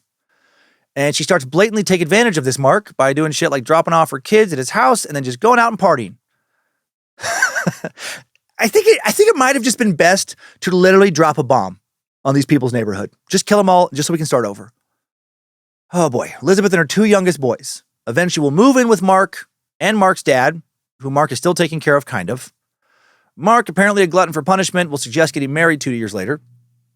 Elizabeth was in some ways pretty easygoing, I guess. She could deal with Mark's mood swings and the constant drop-ins from all of Mark's pedo hunter friends. Then these two kind of become Mormon. Plot twist. They were nowhere near devout, but Mormon enough to get married to the local LDS church. Then after the wedding, Elizabeth wants to move to Queensland, and they do, but they don't have room in the car for Mark's elderly dad, who's completely dependent on them to live, and they just leave him at the house. They don't tell anybody they're leaving him. They don't organize any care for him. I don't even think they told him that they were leaving him, and they don't leave food in the house. They just straight up abandon this sick, elderly, feeble man. It takes a week for Mark's aunt to find Mark's dad lying on the floor, moaning with a broken hip, dehydrated, and starving. Are you even surprised that shit like this is happening anymore? Oh my God. Mark and Elizabeth out in Queensland, they run up their credit.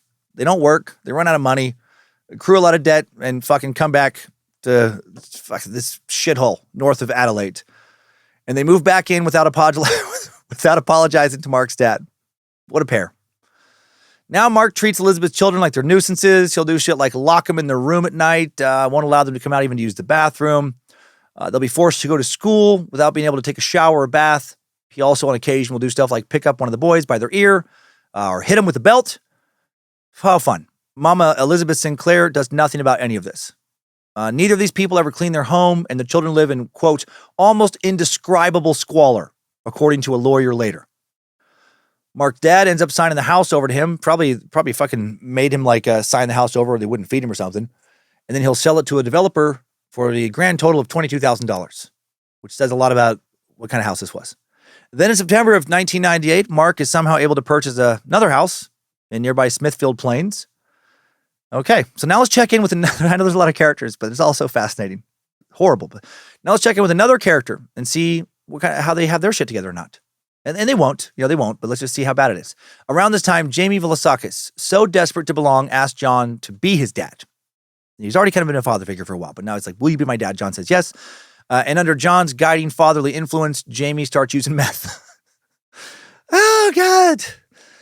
He's also dropping acid, snorting coke, popping pills like benzos and Valium. He's essentially high all of the time, and he can't hold a job. And he's relying on a youth allowance from the government, and he's getting by running scams to buy drugs. While living with John, Jamie's subjected to his constant rants about pedophiles and gay people. John does not differentiate between these two wildly different groups, calls them all a waste. Also makes Jamie believe that there are pedophiles everywhere. And to be fair, based on the characters we've met in the story, it does kind of seem like there were pedophiles everywhere in the suburbs of Adelaide. Slowly but surely, John brainwashes Jamie into his belief system, just like he did with Jamie's mother, Elizabeth Harvey. Meanwhile, speaking of pedophiles, old fucking Barry Lane, old fucking pedo bear, still sending John information about other local pedophiles, which he then adds to his wall of rock spiders. And then John shares everything he knows with Jamie. John starts bringing Jamie out on nighttime outings where they will attack alleged pedophiles and vandalize their property now, just like John supposedly used to do with his corrupt and almost certainly fictitious mentor Benny as a teen. Meanwhile, Jamie continues to experience major trauma. At the age of 16, Jamie shoots up heroin for the first time, and even though he's a member of a pedophile vigilante group, he gets raped again by an acquaintance of his stepfather, Marcus Johnson. After a party at Marcus's home, this man invites Jamie to a local park to do some drugs. Once Jamie is high, he rapes him, and Jamie tells no one. Fucking Jamie cannot win. He is surrounded by monsters. Now let's check in with some other misfits in this ragtag crew. Robert Joe Wagner and Barry's terrible relationship is starting to deteriorate further and further. Barry is furious about how much time Bobby Joe is spending with John. And John tells Elizabeth Harvey that Barry Lane has touched her son inappropriately now. She ends up slapping Barry in the mouth. Robert punches him. John doesn't do anything yet. Then Robert continues punching Barry here and there for a few weeks afterwards, though. And good. Fuck that chicken hawk. The police now advise Barry to move out for his safety, marking the end of his 8-year relationship. Robert Joe now moves in with John and Elizabeth for a while, later moves into his own place in the suburb of Elizabeth. He also starts dating women in an attempt to prove he's not gay. And this very confused young gay man starts going out with John and Jamie to beat the shit out of other gay people. This is a fucking fever dream of an episode. Now we're almost ready to talk about some murders again. At the end of 1995, John calls his estranged wife, Veronica, whom he had previously kicked out of the house, and tells her that he's going to move to a house. He's moving out of the house in Salisbury North, and he wants her to move in so he doesn't have to rent it to anyone else. I guess she's just like, yep, okay, fine.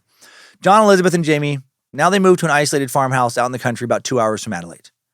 Veronica moves back in Salisbury North by January of 1996, and at Elizabeth Harvey's encouragement, her estranged husband, Marcus Johnson, and her son, Troy Yude, now move in with her.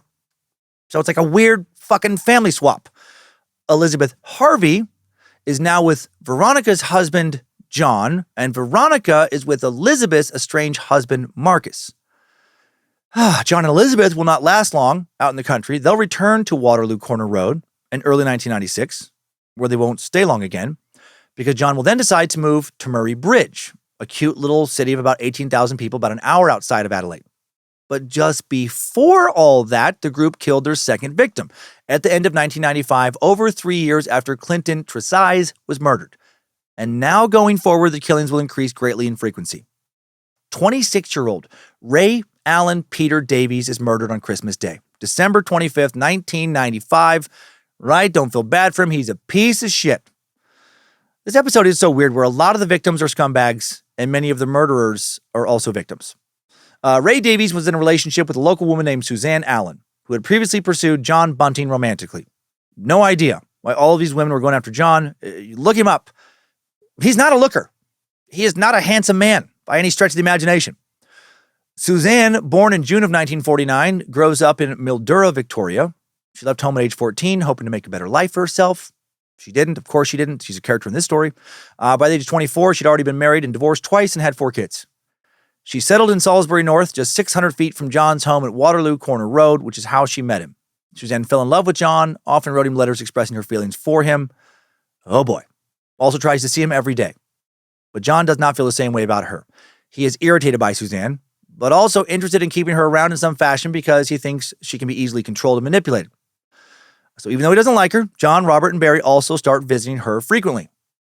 Do you think that John was fucking her? I do, actually. Sources don't say that, but I feel like John was fucking a lot of the characters in this story. Perhaps some of the men as well. The story's like a soap opera, but one with no beautiful people. Just nothing but troubled, dysfunctional, very damaged outcasts. It's a soap opera set in hell. Okay, now circling back to Suzanne's boyfriend, Ray Davies. Ray, born in June of 1969. He ended up being raised by his aunt. Neither mom nor dad were in the picture. And he has a troubled childhood. And when he's 13 years old, his aunt catches him fucking the family dog. Yes. He's not even the first dog fucker to show up in this story. I'm not going to lie. I want to go to Adelaide now. And not because I'm a dog fucker. Because I'm not. I just need to visit the suburbs. And I gotta look at where these clowns lived. It just doesn't feel like a real place. Ray will later get in trouble again with the police for more dog fucking. For theft and assault, Jesus Christ. I should add, he is described as intellectually disabled in some sources. This dog fucker is not playing with a full deck. I mean, I doubt many dog fuckers are. As an adult, Ray lived in a caravan park, so again, a trailer park. In 1989, this dog dick and son of a bitch moved to the northern suburbs of Adelaide, soon meets Barry and Robert Joe, who offers to help move his trailer. Suzanne Allen allows him to park it in her backyard. That's how he becomes connected with his crew. She and Ray will then soon get engaged for a short time, but will live separately. Inside his trailer, Ray apparently continues to fuck dogs. Is this episode starting to feel like another Dick Bird story? It's not. I promise it's not. I have backed off. I'm not doing my normal little fucking tangents on this episode because there's so much shit going on and the whole thing feels like a lie. It's so over the top. How the fuck did I not know how completely crazy this story was? It is insane. Have we ever covered another story with this many characters who are so fucked up? Reminds me a bit of the episode on England's Fred and Rose West, but with even more fucked up characters, just not quite as much incest. Anyway, in addition to supposedly fucking God knows how many neighborhood dogs, Ray also starts trying to lure young neighborhood children into his trailer. Oh, and not done. He frequently openly beats off in front of everybody in the neighborhood. Oh, yeah. What a neighborhood. Oh, so much fun. Ding. Yippee. Yeah, it's a party. Okay. Dude would just stand in the window, or he would just walk out in the yard, cock out, stroking it, while shamelessly making eye contact. Did he grow up in Florence, Italy? Doesn't say so, but I wonder. Ray soon became physically abusive towards Suzanne, and she obtains a restraining order against her fiancé. But he's still living in a trailer in her yard. But not for long, because Ray will disappear forever. After Suzanne's grown daughter, Annette Cannon, tells John that Davies had just sexually molested some of Annette's young children. So Suzanne's grandchildren. And I gotta wonder, did literally any kid growing up near these people in the 90s did they not get molested growing up? Okay, now let's return to Christmas Day. December 25th, 1995. John and Robert Joe invite Ray, who they normally don't have shit to do with, out for a little drive. A dead giveaway that something bad is gonna happen. Dead giveaway. I'll never stop big testicles because we see this doing every day. Every day. Okay, John. I haven't hit that button, and it's been too long since I've hit it. John drove while Robert sat with Ray in the back. It doesn't sound like it was a comfortable trip for Ray because Ray was constantly getting punched by Robert as they drove out to John's farmhouse in the country, a rural area called Bacara, to be exact. Elizabeth and her kids are in the city for Christmas, so John is home alone. Once they make it to the farmhouse, Ray's taken into the bathroom, forced into the tub, stabbed in the groin repeatedly with some kind of big metal pole. John and Robert are screaming at him while they stab him, calling him all sorts of degrading names. Then they force him back into the car and take him to the house on Waterloo Corner Road. The following information regarding what happens there comes from Elizabeth Harvey. She recalls that John disappeared without any explanation. John returned later, told her he had a surprise for her. John and Robert then force Ray Davies into the bathroom there. She then listens while they torture him for a while, doing shit like hooking his balls up to a car battery with jumper cables. Then they move Davies to a mattress in a spare room, invite Elizabeth to join them. In that room, she stabs Davies, helps strangle him with some jumper cables. Now he's dead at the age of 26.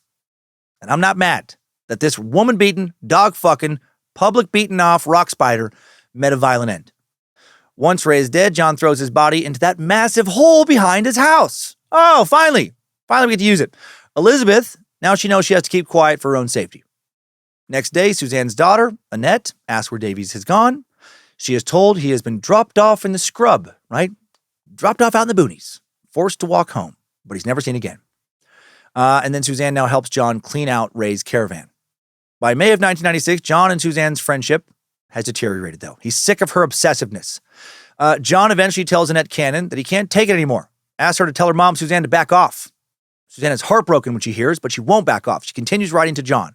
Then her daughter Annette gets pregnant, and one of Suzanne's ex-boyfriends is the father. The fucking soap opera continues. All these people should have been sterilized. Suzanne now is telling people she was going to overdose and kill herself. After making these statements, Suzanne disappears in November of 1996. It's assumed that she has killed herself, but she didn't leave a suicide note or tell anybody where she had gone. Some neighbors noticed that Suzanne's car is gone. A group of men had moved furniture out of her house in the middle of the night, which is just a wee bit suspicious. Suzanne's brother reports her missing in November of 1996. Her daughter Annette reaches out to Centrelink, Australia's social security program, for information. She is told that they can't share anything with her for privacy reasons. Annette also goes to the cops, and the police are able to access Suzanne's records and see that her bank account is still active. She is receiving a pension check every 2 weeks, which is withdrawn from the account. Also had changed her mailing address before she disappeared to a house in Murray Bridge, leased by one John Bunting. Dun, dun, dun. When the police spoke to John, he said he knew Suzanne had she'd stayed with him for a while, but she moved out to live with some dude no one had heard of named Andy. John also is now telling anyone who will listen that Suzanne is a pedophile. Because she didn't do anything about Ray Davies molesting her grandkids. Then John confesses to Elizabeth Harvey that he and Robert Joe Wagner broke into Suzanne's home to rob her, found her slumped over in the bathtub, believed she died of an overdose or a heart attack or suicide, knows he will get in trouble for breaking in the house and for moving Suzanne's body, so they decide to get rid of her.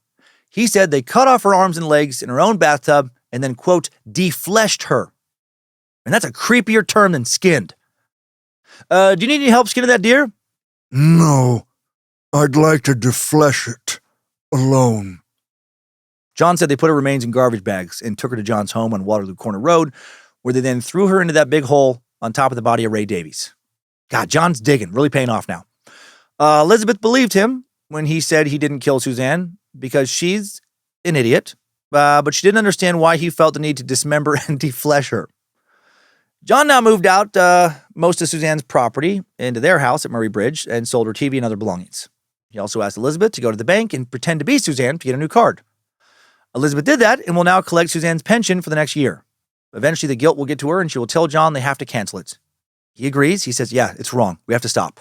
And then he gives Suzanne's bank card to Elizabeth Hayden's sister, Gail Sinclair, who now pretends to be Suzanne and keeps cashing the checks. Veronica Bunting, remember her? John's estranged wife? What's she up to? Well, she moved out of the Waterloo Corner house by Christmas of 1996, so moves out again. Soon after, John shows up, begins filling in the massive backyard hole of his with concrete, bricks, and soil, and enlisting the help of Veronica. I guess she helps him before she leaves. Robert Joe, and his neighbor Robert Skews to do so. Glad we have some closure, finally, and literally, on that big old murder hole. Are you wondering right now what rock spider Barry Lane is up to? Is that pedo bear still alive?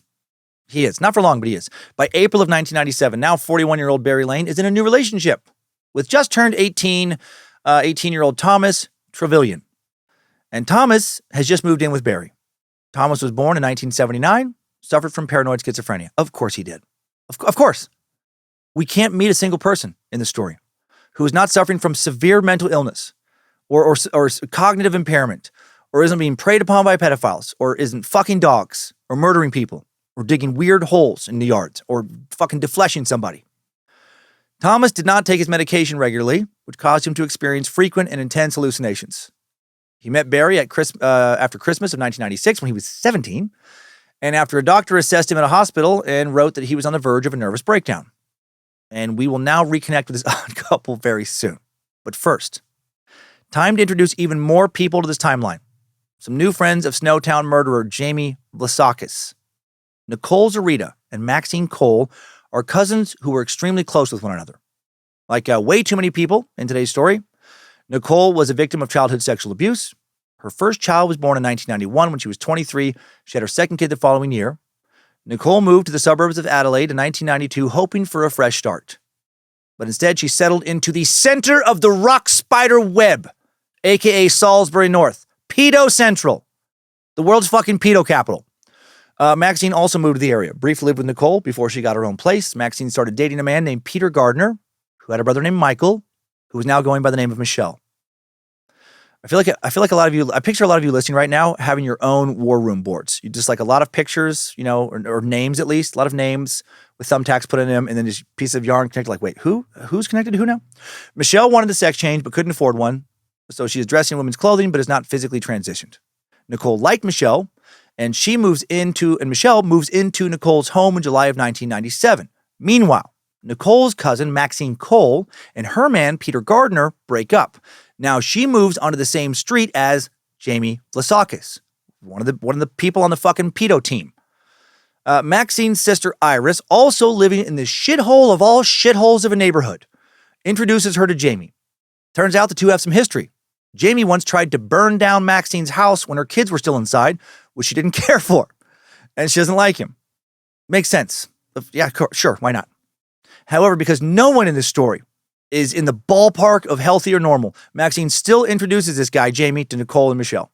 And immediately Jamie dislikes and ridicules Michelle for being transgender, which he equates to homosexuality, which he then equates to pedophilia, thanks to John's bullshit.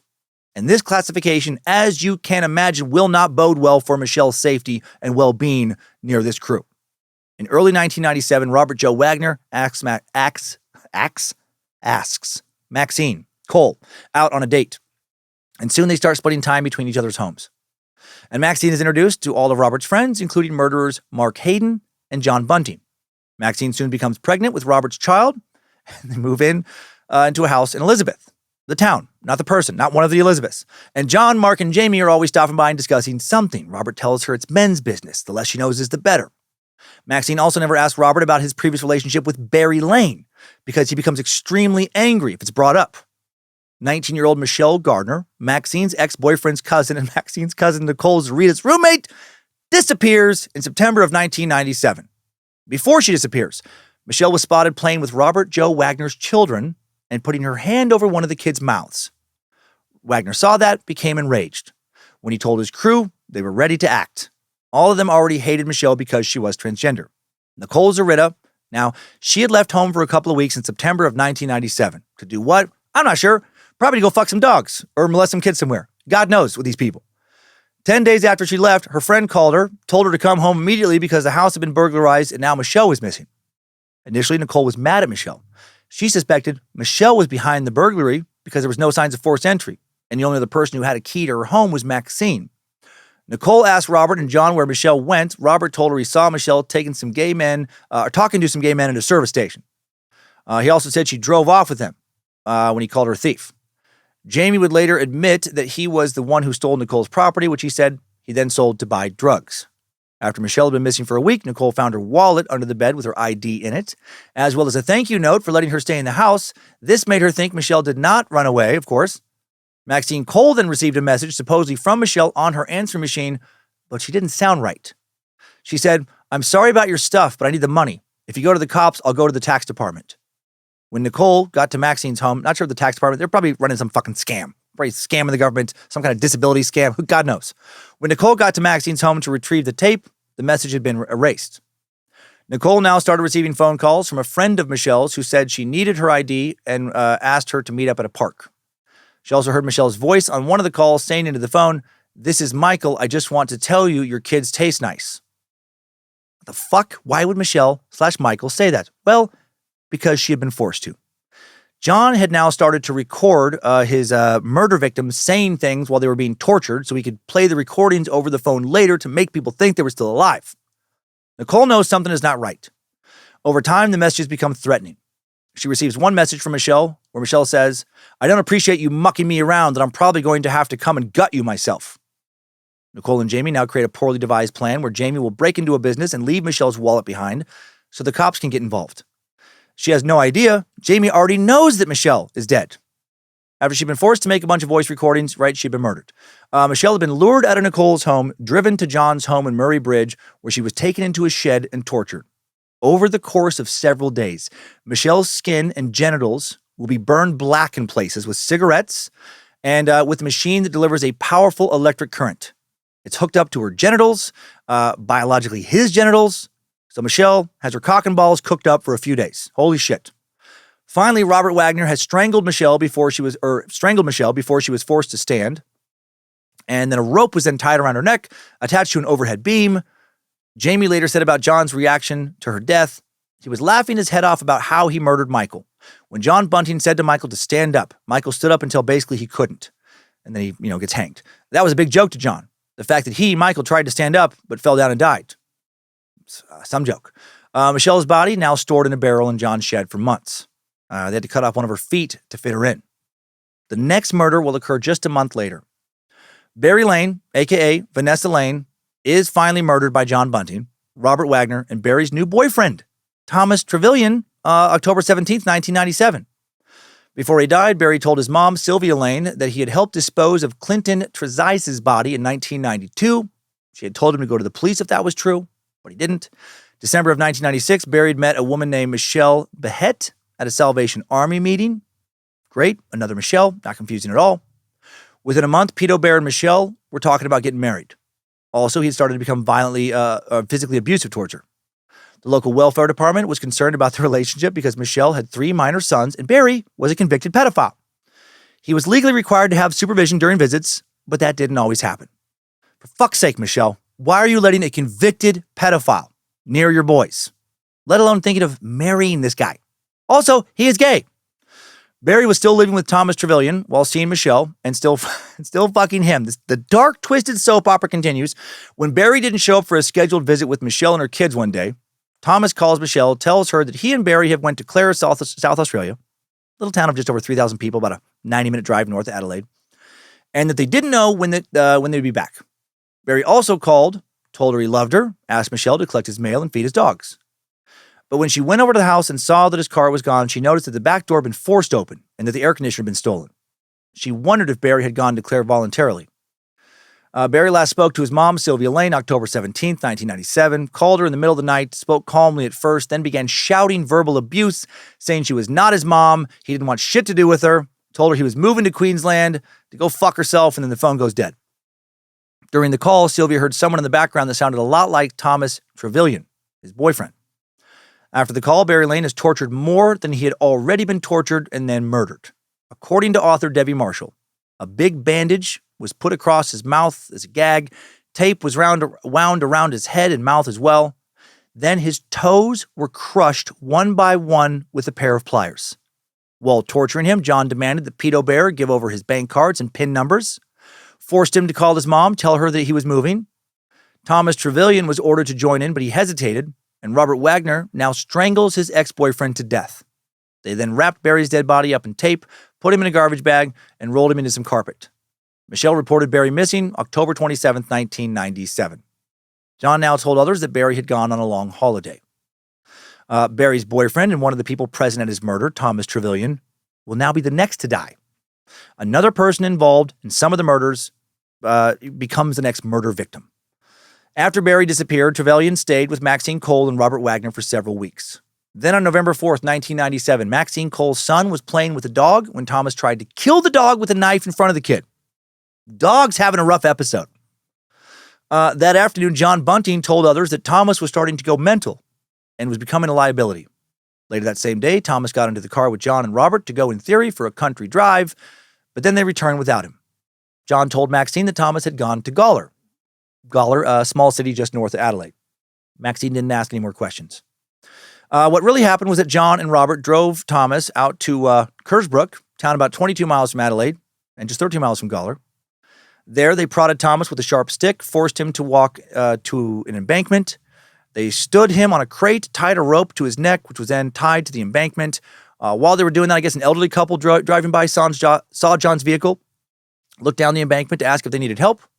They could only see John and Robert. John said they were fine. The couple moves on. Once the couple leave, John and Robert kick the crate out from underneath Thomas, and John leaves a few dollars in his pocket to trick the police into thinking it was a suicide. A truck driver will later find his body. Robert appeared to be shocked when the police called and told him what had happened. Maxine, not sure what to think. A week before he died, Thomas had told his cousin Lenore Penner that he had helped 2 other people kill Barry Lane, dispose of his body, and access his account with his Social Security PIN.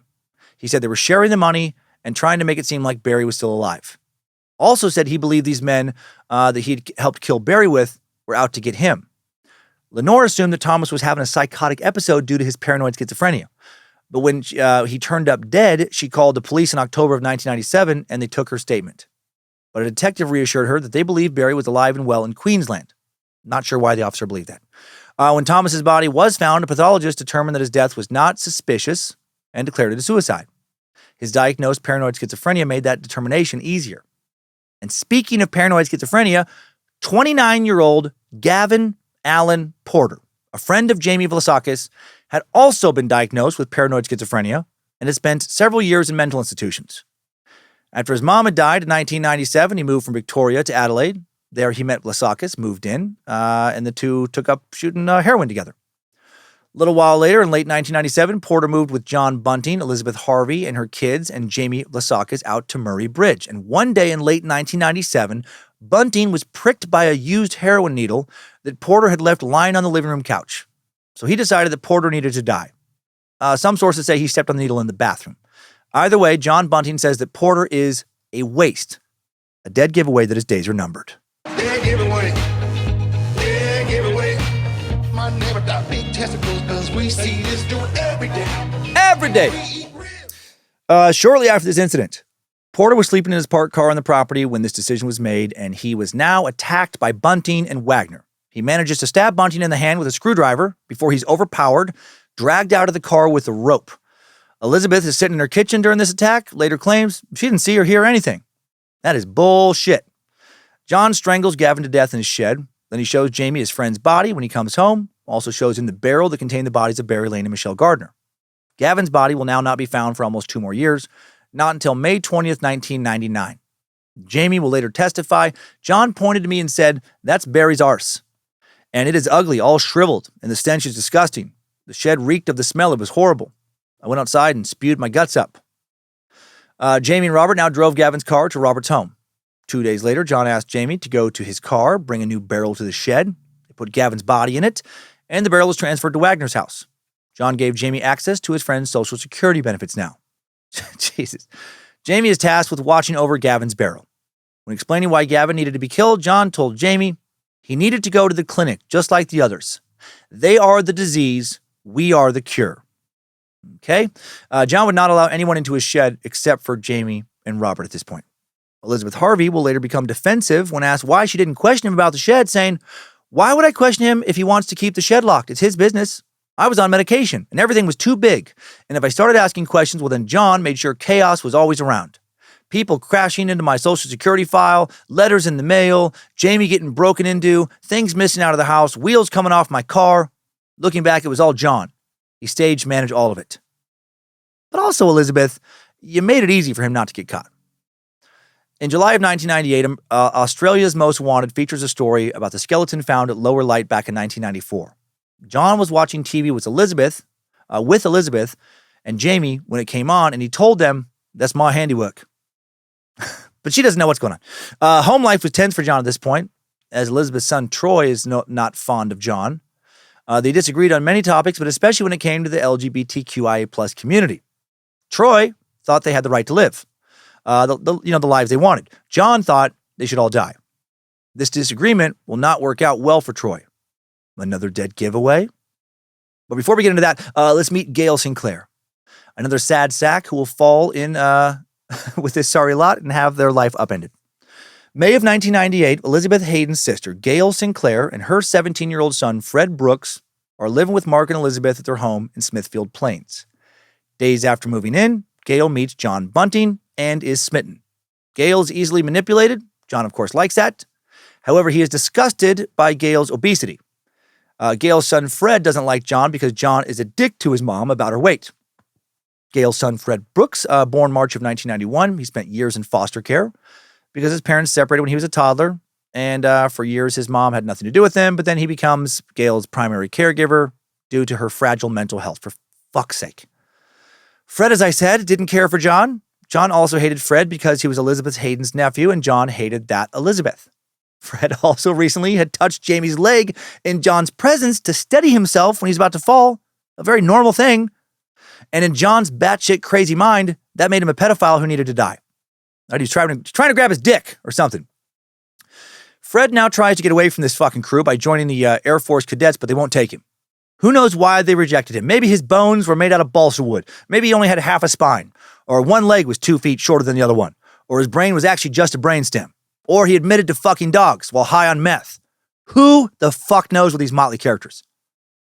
Troy Eude, Elizabeth's 21-year-old son, who disagreed with John Bunting about homosexuals deserving to die, is killed by John and his murder crew between August 25th and September 8th, 1998. No one knows the exact date, according to author Debbie Marshall. Jamie was just 18 years old when he now directly participated in his first murder, the torture and strangulation of his half-brother. At the time of the murder, Robert and Mark were visiting John and Murray Bridge. Elizabeth Harvey and her younger kids were away from the house. John woke Jamie up in the middle of the night, took him into Troy's room where Robert and Mark were waiting outside, armed with jack handles. They gave Jamie the leg of a piece of furniture. Gave him like a couch, chair leg, whatever, and a pair of handcuffs. Jamie thought Troy deserved a beating because of the sexual abuse he suffered at the hands of his brother, but later said he didn't think they were going to kill him. The four of them sneak into Troy's bedroom. Troy is first hit on the head with one of those jack handles. He cries out to Jamie as he is beaten, "What are you doing? Why are you doing this?" Jamie hits Troy. John handcuffs him. Troy is forced into the bathroom, forced to speak phrases into a voice recorder. Troy was forced to say 20 different phrases, including, "Leave me the fuck alone. I've had enough. I've had enough. Mom, I can't handle it in this house no more. It's all around me. I'm going to see the earth before there's none left. Wish me luck." That's a weird phrase. John punched Troy in the testicles repeatedly in the bathtub, forced him to call the members of the group Lord, Sir, God, Chief Inspector, and Master. His toes were crushed one by one with a pair of pliers, strangled for a while with some rope by Robert Wagner. During the struggle, Jamie accidentally broke Robert's hand by hitting him with a club. After all this, Troy's still not dead. Jamie wanted it to end, so he tightened the rope, started to finish him off, but then he's interrupted mid-murder when some of Troy's friends stop by, ask about him. While Jamie is talking to Troy's friends, Troy dies in the tub from his injuries. The men now have to dispose of his body before Elizabeth gets home. Mark and Jamie drive to a store to buy gloves and trash bags. Troy's body put into John's shed, kept there for 2 days until Robert and Mark purchase another barrel, according to Jamie's later testimony. Bunting and Wagner started cutting up Troy. They chopped off his legs and that. Robert cut off all the muscles and all that. So it was down to the bone and threw that into the other barrel. My God. John asked Jamie what he thought about his first murder. Jamie said he enjoyed it. But in reality, he said later, "I kept a lie going for him because, I thought, well, if he could do that to my brother, he could do it to me." Afterwards, they used Troy's cards to withdraw his Social Security benefits. When Elizabeth comes home, John tells her that Troy had been picked up by the cops after getting into a fight. In order to de-stress, Elizabeth now takes a bath in the same tub where her son has just been murdered and dismembered. She didn't understand why Troy hadn't contacted her after a few days, but John and Jamie reassure her that they just ran into him. They said Troy had a job, a new relationship, he's doing great. And Elizabeth, because she's Elizabeth, just accepts that. John and Elizabeth now move a few houses down the street after this murder. John felt it was too risky to leave the barrels in the shed, so Mark Hayden now takes custody of these barrels.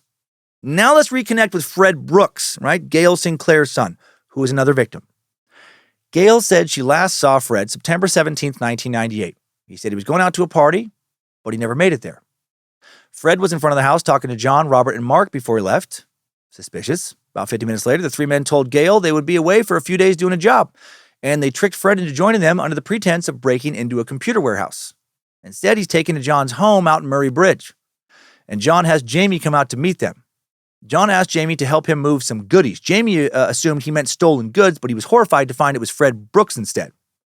Jamie put a set of hand and thumb cuffs on his wrists, encouraged Fred to do the same, made it seem like they were just playing a weird game, and before Fred knew it, he had handcuffed himself and was fucked, and Jamie was free. And now he was forced into John's bathtub. There, his clothes are removed. He is forced to listen to the recordings of Troy Yude being previously tortured and killed. How fucking scary is that? To be tied up in a bathroom, surrounded by several crazy maniacs. These dudes, one of whom is playing a recording of somebody they've already tortured and killed. That's horror movie shit. Brooks is punched in the groin repeatedly by John. John loved to push his fists into people's balls. Is John gay? I wonder. Is that where some of his weird anger comes from about homosexuals? Brooks is also forced to repeat phrases into the recorder. Brooks is forced to say he didn't want to see his mom again. He's moving to Perth, that kind of thing. Also burned with a cigarette lighter, and a machine used to induce electric shocks is attached to his balls, and an alligator clip after he refuses to admit he molested some young girl. Even worse, and this is fucking bad. Of all the bad things said in this episode, this is the one that made me cringe the most. The guys light a sparkler up, and they jam the sparkler into his dick. Oh my God. Which means that somebody else was holding his dick still. Probably John. John's at least bisexual, right? Yeah, I don't know. After that first sparkler is done burning, they pull it out of Fred's dick. I can't imagine that pain. Light another one and jam that one in the penis as well. They also put some cigarettes out on his arm, shove other cigarettes up his nose, put some out on his forehead, shove them in his ears. His toes are crushed one by one with pliers again, right? Fucking ball shock some more, beaten with the jack handle. He falls in and out of consciousness until he dies. All of that because he touched Jamie's leg in John's presence to steady himself when he was falling. All because John just didn't like him. His body's put in garbage bags, stored in the trunk of a car until Mark tows it away. Gail will report her son missing the next night. A few days later, John and Mark tell Gail that they saw Fred, who was, quote, off his face and aggro, right? He's drunk and out of control, and they gave him $5 to call home, but I guess he didn't. But then he does call, but then Gail does call her son's mobile phone, and, quote unquote, he answers. She hears some recordings. His voice sounds off to her. He says, I don't know why you're fucking ringing me. Fuck off and leave me the fuck alone. Days later, Elizabeth Hayden also receives an abusive call from Fred. They're playing again, those messages. She's at least relieved he's alive in her mind. She calls the police. Now they put a note no longer active on his missing persons case file. Shit. Fred had been receiving a youth training allowance from the government, but John wanted more money than that. He knew they could get a homeless rate allowance that was higher, so Jamie now begins to impersonate Fred, showing up to appointments at the local Centerlake office. They also were able to arrange for his benefits to be redirected from the joint account he shared with Gail Sinclair into Gavin Porter's bank account. These killings, all organized by John Bunting, continue to escalate through late 1998. The next victim is John's poor neighbor, 29-year-old Gary Dwyer, or Gary O'Dwyer. O'Dwyer was mentally disabled. John repeatedly called him gay slurs. I don't even think he was gay. May have been, who cares? Gary O'Dwyer, born in 1969, he was underweight, suffered from severe epilepsy. He was adopted by a couple who could not have kids of their own. Starting at the age of 15, though, he's homeless. He's wandering around Adelaide, drinking, using drugs, committing petty crimes, and then eventually lands some state housing. Christmas Day, 1994, Gary sustained serious brain damage after he was left to die in a hit and run. My God, the amount of sadness in this episode. 1998, he was living a few doors down from John Bunting and Murray Bridge. John wanted to murder Gary by the end of October 1998. Yeah, tasked Jamie with finding out whether Gary was on a pension or not, whether he had any pending court cases. Jamie was instructed to tell Gary they wanted to stop by his place for a drink. And then when they do, John, Robert, and Jamie, they show up and attack him. Robert hooks Gary around the neck, throws him onto a mattress in the kitchen floor. Gary is stunned, asking what he did wrong. He goes into convulsions before he's even tortured. Then he is tortured with that electric shock machine attached to his fucking balls and his stomach. Toes, again, crushed with that damn pair of pliers. These sick fucks clearly really enjoying repeating these torture methods. Or at least John, the ringleader, is enjoying it. Jamie punches Gary repeatedly, later testifies, all these murders and stuff, I just could not handle it anymore. I did it to reassure John that I was still playing, still doing what he was doing. I was still with him that way, that I wasn't a threat to him, to reassure that he wouldn't murder me. While Gary was still alive, Jamie left the house to go to a party. Fucking what? Yeah, sure, why not? Go have some beers, yuck it up. Directly after watching a guy get his toes crushed with pliers and his nuts shocked with electricity, punched into a bloody mess. John and Robert stay behind. They force Gary, as they like to do, to repeat phrases into that tape recorder. Gary said stuff like, I'm Gary O'Dwyer. I'm a pedophile. Now I'm finally really happy I've had treatment. Bunting spoke into the recorder and asked him, do you like the treatment you got? No, O'Dwyer said. Bunting asked, does it hurt? O'Dwyer responded, yes, it hurts a lot. Bunting asked, are you ever going to fuck another little boy or girl? You know you'll get hurt, don't you? O'Dwyer answered, no, I'm not. I know I will get hurt if I hurt someone else. But again, this poor bastard, I don't think he was a pedophile. I don't think he had hurt any kids. They just wanted his money. After Gary died from his torture session, his body is taken to Mark Hayden's home and put into a barrel. Now let's backtrack. Discuss the investigation into these murders a bit. By this point, the police are starting to suspect that something's going on amongst Robert Joe Wagner and his associates. In November of 1997, detectives began investigating the disappearance of Barry Lane. It had been 4 months since they did a routine review of missing person cases in the area, including the disappearance of Clinton Tresize. Robert Wagner was under suspicion in Clinton's case because Clinton previously lived with Barry Lane. Now, Robert is coming up again in connection to Barry's disappearance. Missing Persons submitted a request to access Barry's banking records and learned that money was being taken out of his account. They set up video surveillance at an ATM in July of 1998 and see Robert making withdrawals from that account. Robert is now followed by a surveillance team for the next 6 months. Then 4 months after the surveillance begins, Mark's wife, Elizabeth Hayden, she turns up missing. A dead giveaway that she's dead? Maybe. 37-year-old Elizabeth Hayden murdered November 21st, 1998. Shortly before she was killed, Mark confessed to John that he told Elizabeth about the body at lower light. And John then told Jamie that this Elizabeth had become a problem. And that was her dead giveaway moment. Dead giveaway. Dead giveaway. My neighbor got big testicles because we see this dude every day. Every day. We eat ribs. Robert Wagner agreed. She's a problem.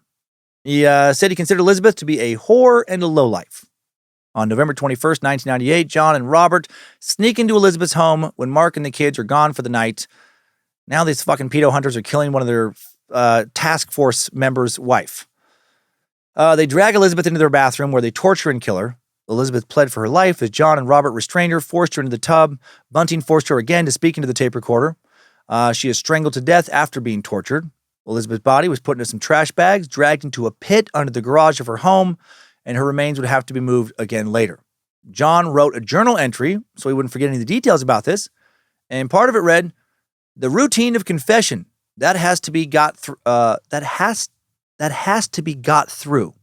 The groveling on the floor and the screaming for mercy, the crack of broken bones, the smashed teeth and bloody clots of hair. My God." Mark, of course, found out what happened and helped cover up the disappearance. Neighbor later reported that there had been a terrible row between Mark and Elizabeth in November of 1998 because Elizabeth disliked how Mark was showing romantic attention to her sister, Gail. Elizabeth's friend Sharon Ball called her 4 days after she went missing. She said that Elizabeth, or a recording of Elizabeth, told her, "Leave me alone, I'm all right." The line then went dead. Sharon tried again, this time, what was likely recording, called her a dirty fucking slut. Sharon called a third time, now heard a man's voice say, and then the call abruptly ended. When Sharon called Gail, she learned that Elizabeth had been drinking, was dressed to go out the night she was last seen, and Gail didn't know where her sister went. Mark continued to collect Elizabeth's welfare checks, did not report her as missing. Elizabeth's brother, Gary Sinclair, last saw her when she dropped off her 2 sons for babysitting. She said that she and Mark were going to a restaurant. Well, after a few days of her not being heard from, Gary knows something's wrong when Elizabeth has not contacted her kids, which was not like her. At first, Mark told Garion that Elizabeth was sleeping. Hours later, he had a different story. He said Elizabeth came home drunk, packed up, and left with some other guy. And while Mark refused to report her missing, Garion does. And on November 25th, 1998, Detective Greg Stone sees the missing person report filed by Garion. He thinks it's strange that her husband wasn't the one to file the report. So Detective Stone calls Mark, asks if he and Gail can come to the station. In his statement at the station, Mark writes that Elizabeth made a pass at his friend John Bunting that wasn't well received, which his friend Robert Wagner witnessed. Gail's story is the same because they collaborated on the story. Well, this statement links Robert Wagner to 3 missing persons cases now. 3 days later, when John shows up for his meeting with the detective, he tells the same story. As the heat on them is now turning up, the four murderous conspirators know they needed to move the barrels somewhere else. They put them in a Toyota Land Cruiser parked at Mark's house. The vehicle unregistered. They didn't want to attract attention, so they decided to tow it on a trailer attached to Robert's car. They began moving the barrels at midnight, asked Gail to be their lookout. Gail will later recall, I thought they might have stolen property or something. They had stuff they had to move, right? And they took some stuff out of the manhole in this house, and they wrapped stuff in a whole heap of old blankets and put that into the Land Cruiser. Well, the cruiser could only fit 4 barrels, so the 5th was stored in a car at the Murray Bridge home until it could be moved later. John asked his friend Darren Freeman to store the Land Cruiser in barrels at his property in Hoyleton, 2 hours north of Adelaide now, and the barrels will stay there from November of 1998 to January of 1999, in the heat of the Australian summer. Freeman's partner Angela complained about the terrible stench. She demanded to know what the fuck was in the barrels. Was told they contained kangaroo carcasses. She wanted the barrels gone, but John said it was too risky because kangaroos, they were shot with an illegal weapon that belonged to Mark. 5 days after Elizabeth's missing person report is filed, the police obtain a warrant and search Mark Hayden's house in Smithfield Plains. Didn't see anything unusual, but noticed a foul odor.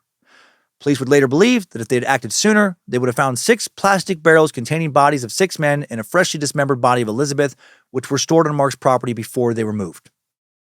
Okay, December of 1998 and January 1999, the investigators still searching for Elizabeth Hayden.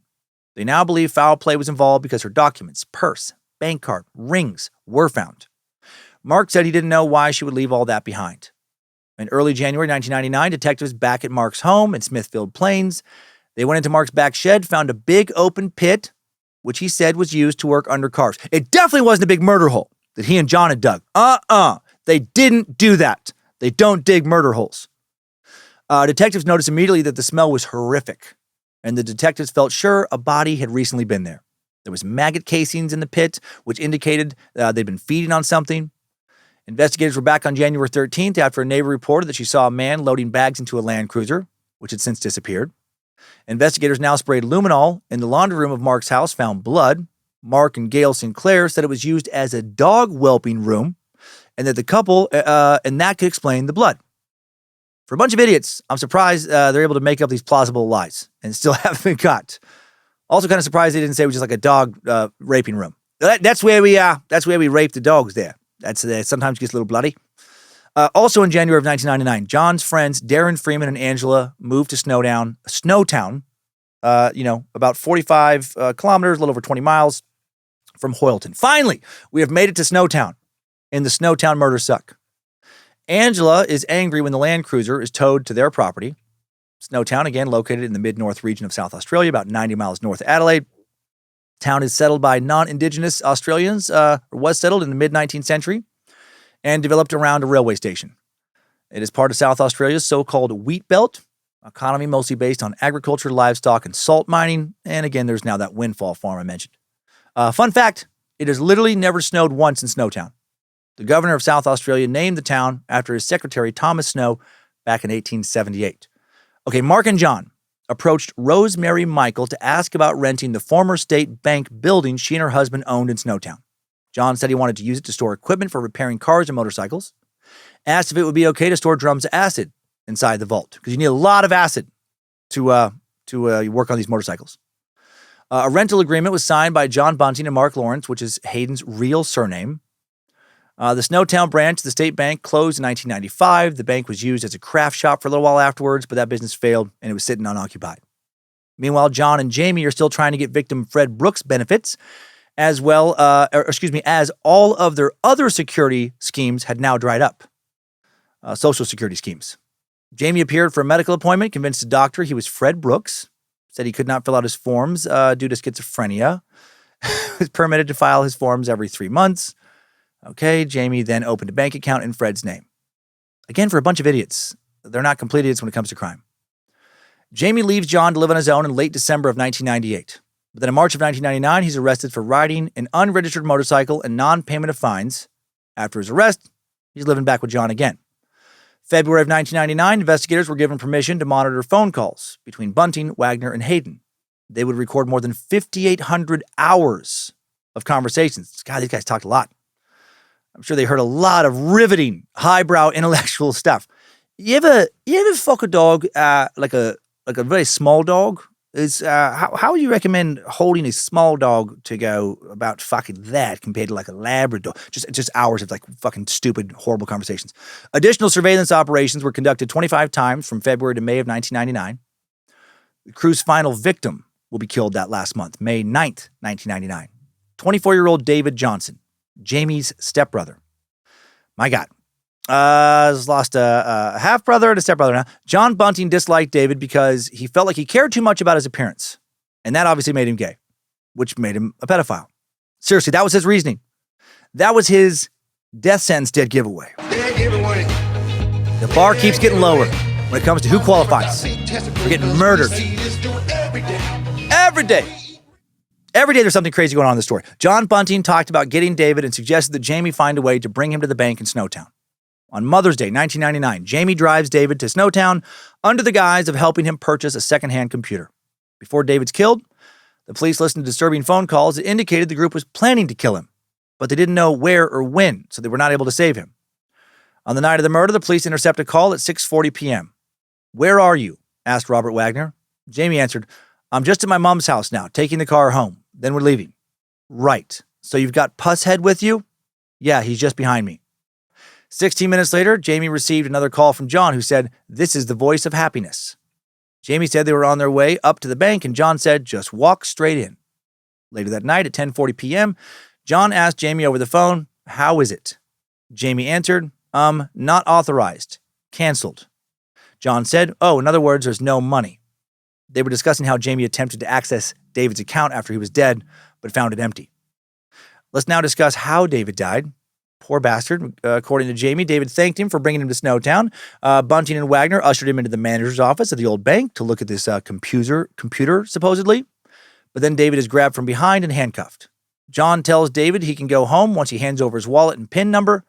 David is then forced to speak into a microphone attached to a computer and say some names, numbers, and words, which John will then manipulate with some kind of SoundForge computer program. Once David's jeans and shirt are removed, tape is put over his mouth and he's kicked in the genitals repeatedly. He is then forced to listen to what John is now calling his voices of death. This is this compilation of the previous recordings of victims being tortured and murdered. Jamie leaves during the attack to go to the bank to see if David had given the correct PIN number. David is dead when he returned, with his belt wrapped around his neck.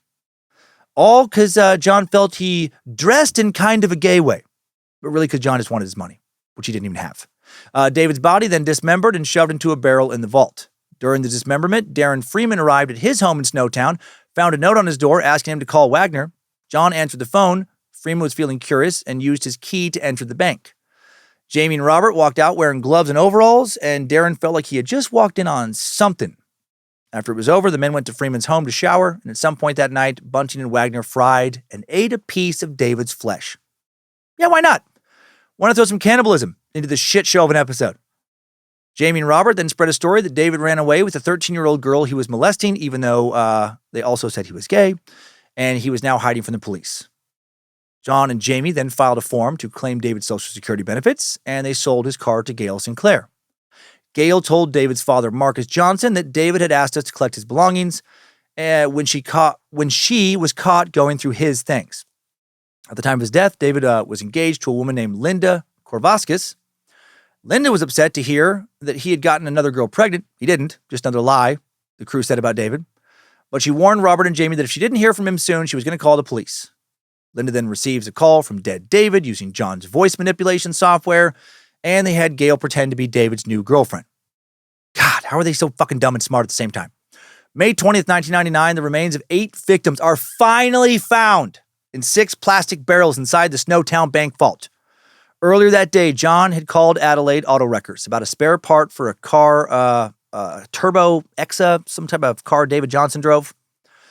The police were still looking for the Land Cruiser that had disappeared from Mark's property, and Darren Freeman agreed to speak to the police about the vehicle on his property, believed to be connected to the disappearance of Elizabeth Hayden. He explained that John and Robert brought it because it smelled bad. Also mentioned some black barrels, which were moved into a bank. That led the police to heading in the Snowtown Bank, making a horrifying discovery. The smell inside the vault was so bad the police needed breathing gear to continue with their investigation. Inside the barrels, investigators found the bodies of Michelle, a.k.a. Michael Gardner, Barry, a.k.a. Vanessa Lane, Gavin Porter, Troy Yude, Fred Brooks, Gary O'Dwyer, and Elizabeth Hayden and David Johnson. Before the bodies were identified, the police counted 15 feet, concluded, because they're pretty good at math, that must mean there's 8 people. 1 foot's missing. Also inside the vault, the police discovered knives, handcuffs, clothing, rubber gloves, and a machine that administered those electric shocks. John Bunting, Robert Wagner, and Mark Hayden are arrested the next day, May 21st, 1999. They made a brief appearance in court and were initially charged with the murder of a person unknown between August 1st, 1993 and May 20th, 1999. That same day, Jamie visited his friend Wally Fitzgerald, told him everything, including where additional bodies were buried in John's backyard.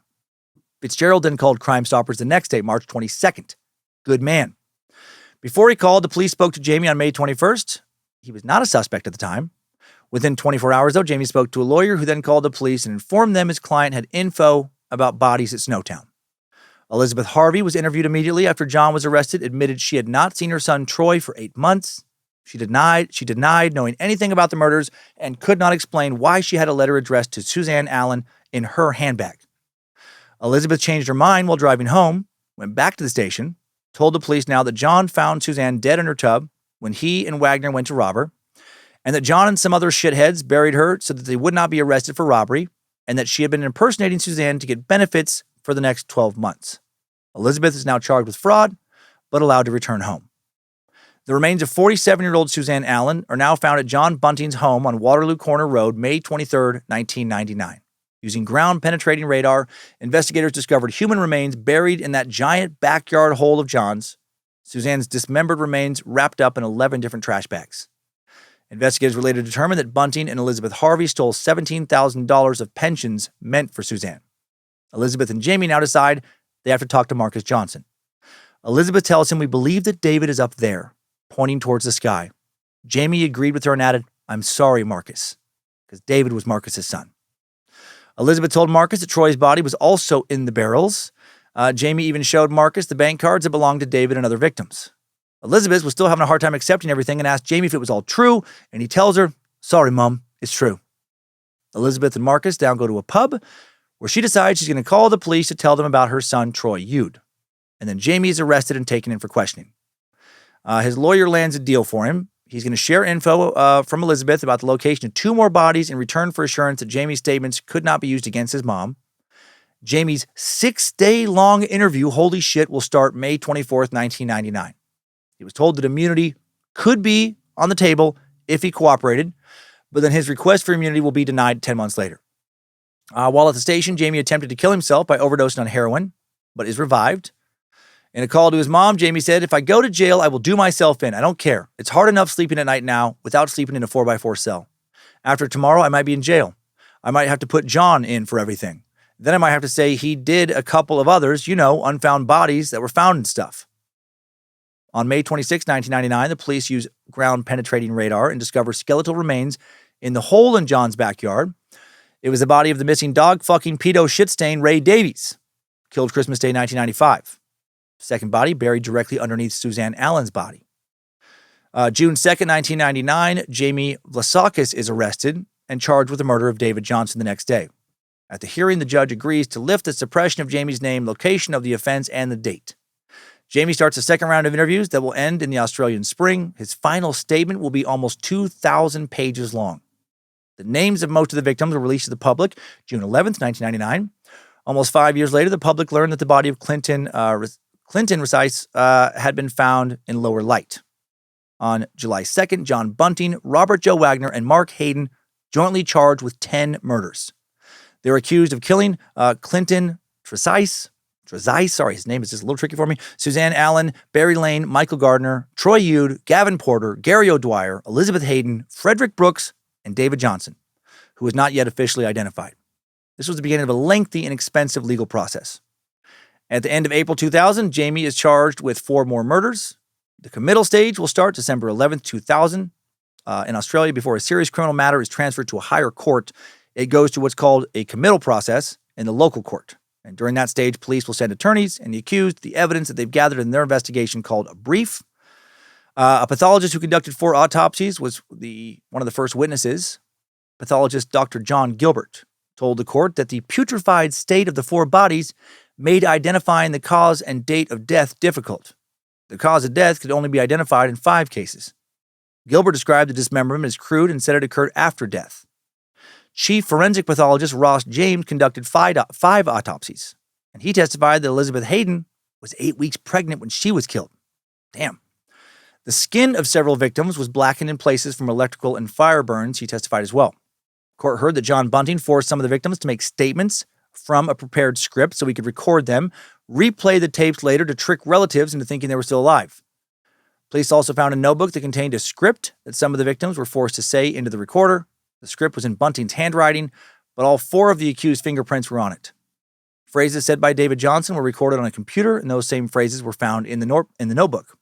A recording of Elizabeth Hayden was found in the ceiling of Bunting's home after he was arrested. The prosecution did not describe a specific motive, but said there was evidence of financial fraud. 8 out of the 10 victims' bank accounts had been accessed after they died.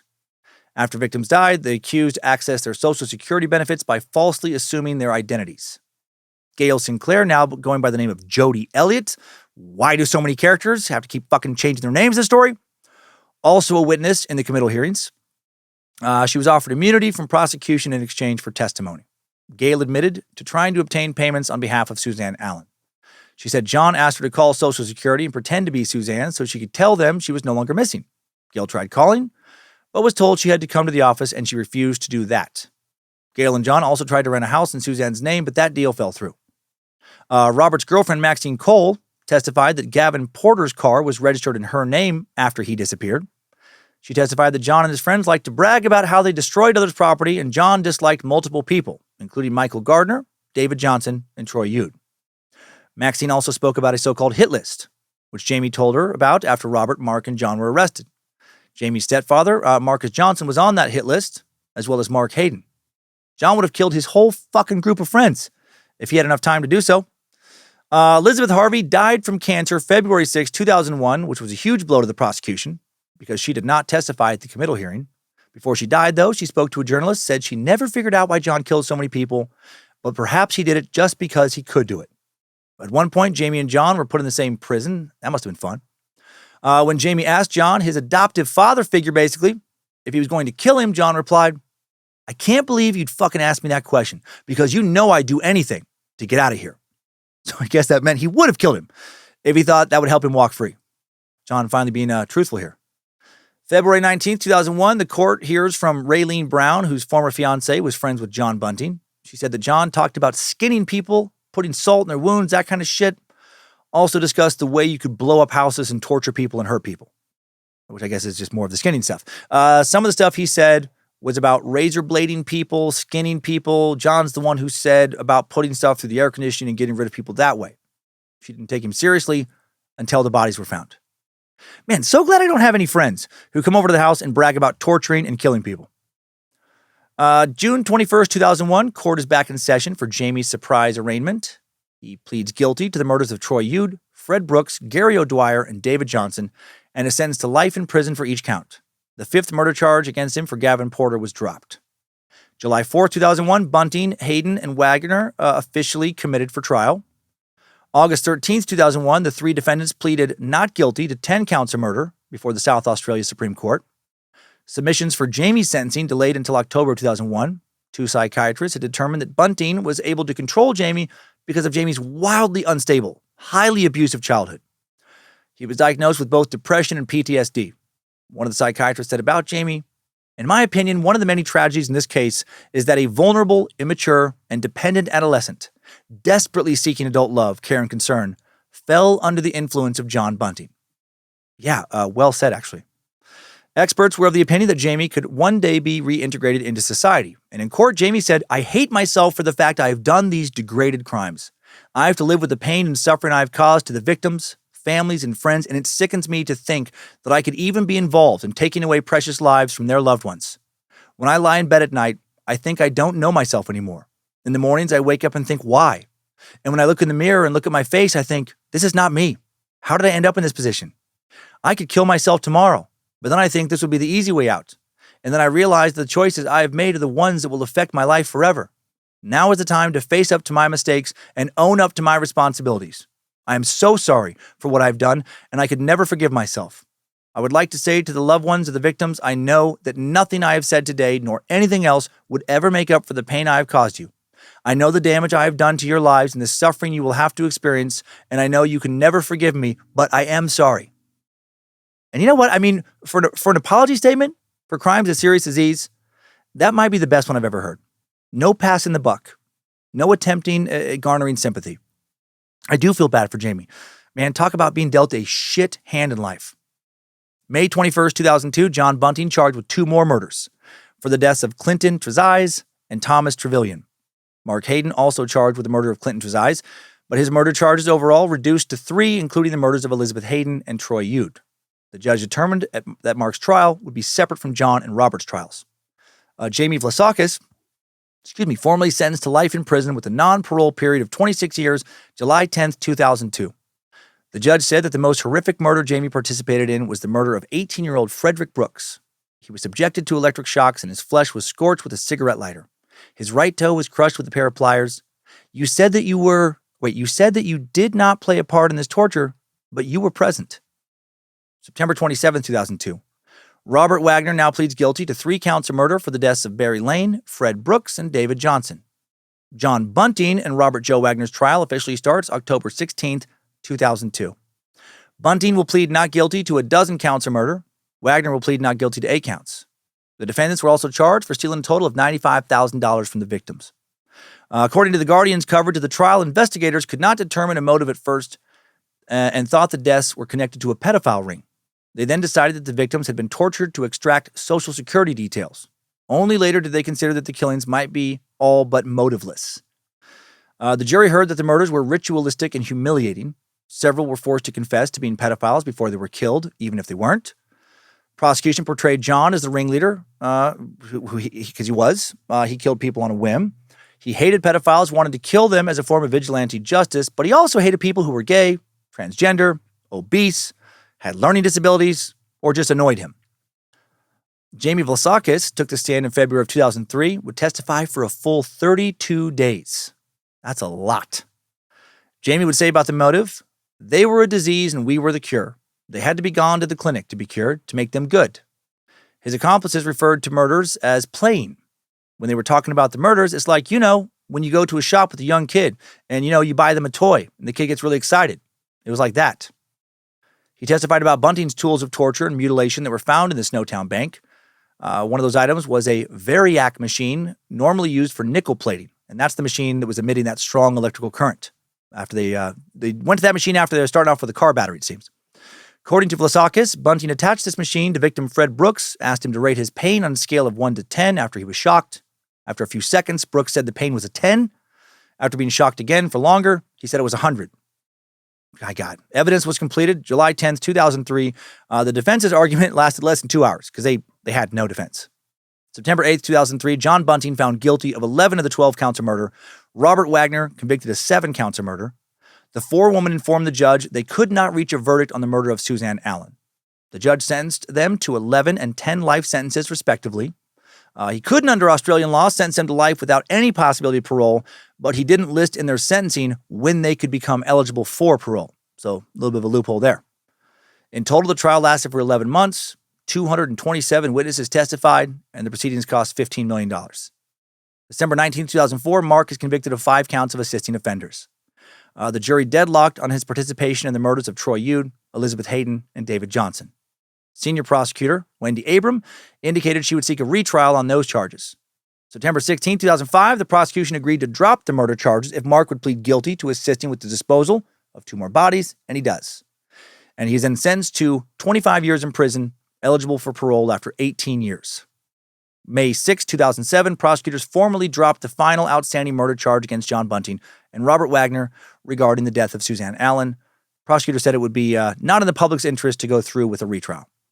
In March of 2019, Robert Joe Wagner seeks a parole date that could enable him to be released from prison. Under South Australia law, a prisoner without any eligibility for parole can apply to set a parole date. The court can decline to give it, though, if the court believes it would be inappropriate for reasons including the gravity of the offense. And a judge told Wagner, I cannot make an order that you are never to be released, If I had the power to make an order that you are never to be released, I would unhesitatingly make that order.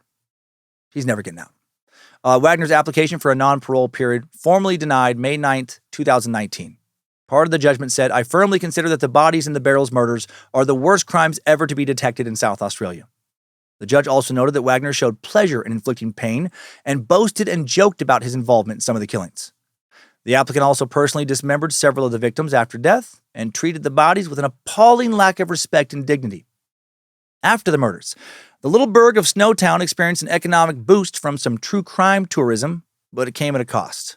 Residents, as you can imagine, don't love that their town is mostly known for being associated with the worst string of murders in South Australia history, especially because only one of the murders actually occurred there. At one point, the community considered changing their name to Rosetown, but never went through with it. Rob Vanderveen and his partner Chris Black purchased the bank building where the final murder occurred in 2012. The bank came with a 4-bed attached house, and the combination of the house and the bank sold for $200,000. Vanderveen put a plaque above the bank vault that reads, in memory of those taken by evil, greed, and ignorance. And he told The Guardian in 2024, the town is not a scary place. It's nice and quiet. We don't have peak hours like rush hour, and we've got everything here. He also said that tourists still visit every day, mostly because of the murders. As of 2024, Snowtown is still a tiny little community with a population of just over 400. There's a pub, a few shops in town, and that's it. The bank is open on weekends and public holidays to sell random bric-a-brac. And that is the quiet ending to this noisy, fucking crazy story. Good job, soldier. You made it back. Barely.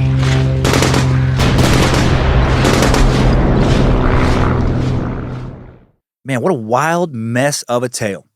Before I share some final thoughts, how about one more sponsor? A sponsor just really perfect for this particular episode. Oi! Today's Timesuck is brought to you by the Salisbury North Mayor's Office. I'm Reggie Jones, Mayor of the District of Salisbury. You can call me Elizabeth, and you should move right now to Salisbury North. Everyone's welcome here, and I truly mean everyone. Sick of judgy neighbours? Calling the coppers for your root and your beagle? Come to Salisbury North. You'll be one of many beagle buggerers here. Want to dig a massive hole in your yard but can't get the necessary permit? Come to Salisbury North. We don't do permits. We just let you live. Dig your hole. Throw some ankle biters in there. Doesn't matter. You like drugs? We have them all. Meth, heroin, all kinds of pills. Fun stuff, Ripper. You don't like to work? Forget about it. Almost no one works here in Salisbury North. Recording this commercial is the first time I've worked in 2 years. Are you a rock spider? Well, me too. Almost everyone here in Salisbury North fucks kids. No judgment, mate. And there's lots of kids here, which is kind of crazy. But I'm not complaining. So come to Salisbury North. Do whatever you want. Beat off at the playground. Beat off in my face. Get drunk. Fuck a retriever. Kill a drifter. Throw him in a backyard grave pit. There's no rules, mate. No laws. Salisbury North, South Australia, where the only thing we take seriously is freedom. That's a crazy commercial, but it felt accurate. So much abuse and dysfunction today. My God, so many tragic, just highly damaged characters. So much partner swapping, molesting, raping, incest, grifting, dog fucking, hole digging, just overall insanity. Absolutely no one in this story even remotely had their shit together. Not even in the ballpark of having their shit together.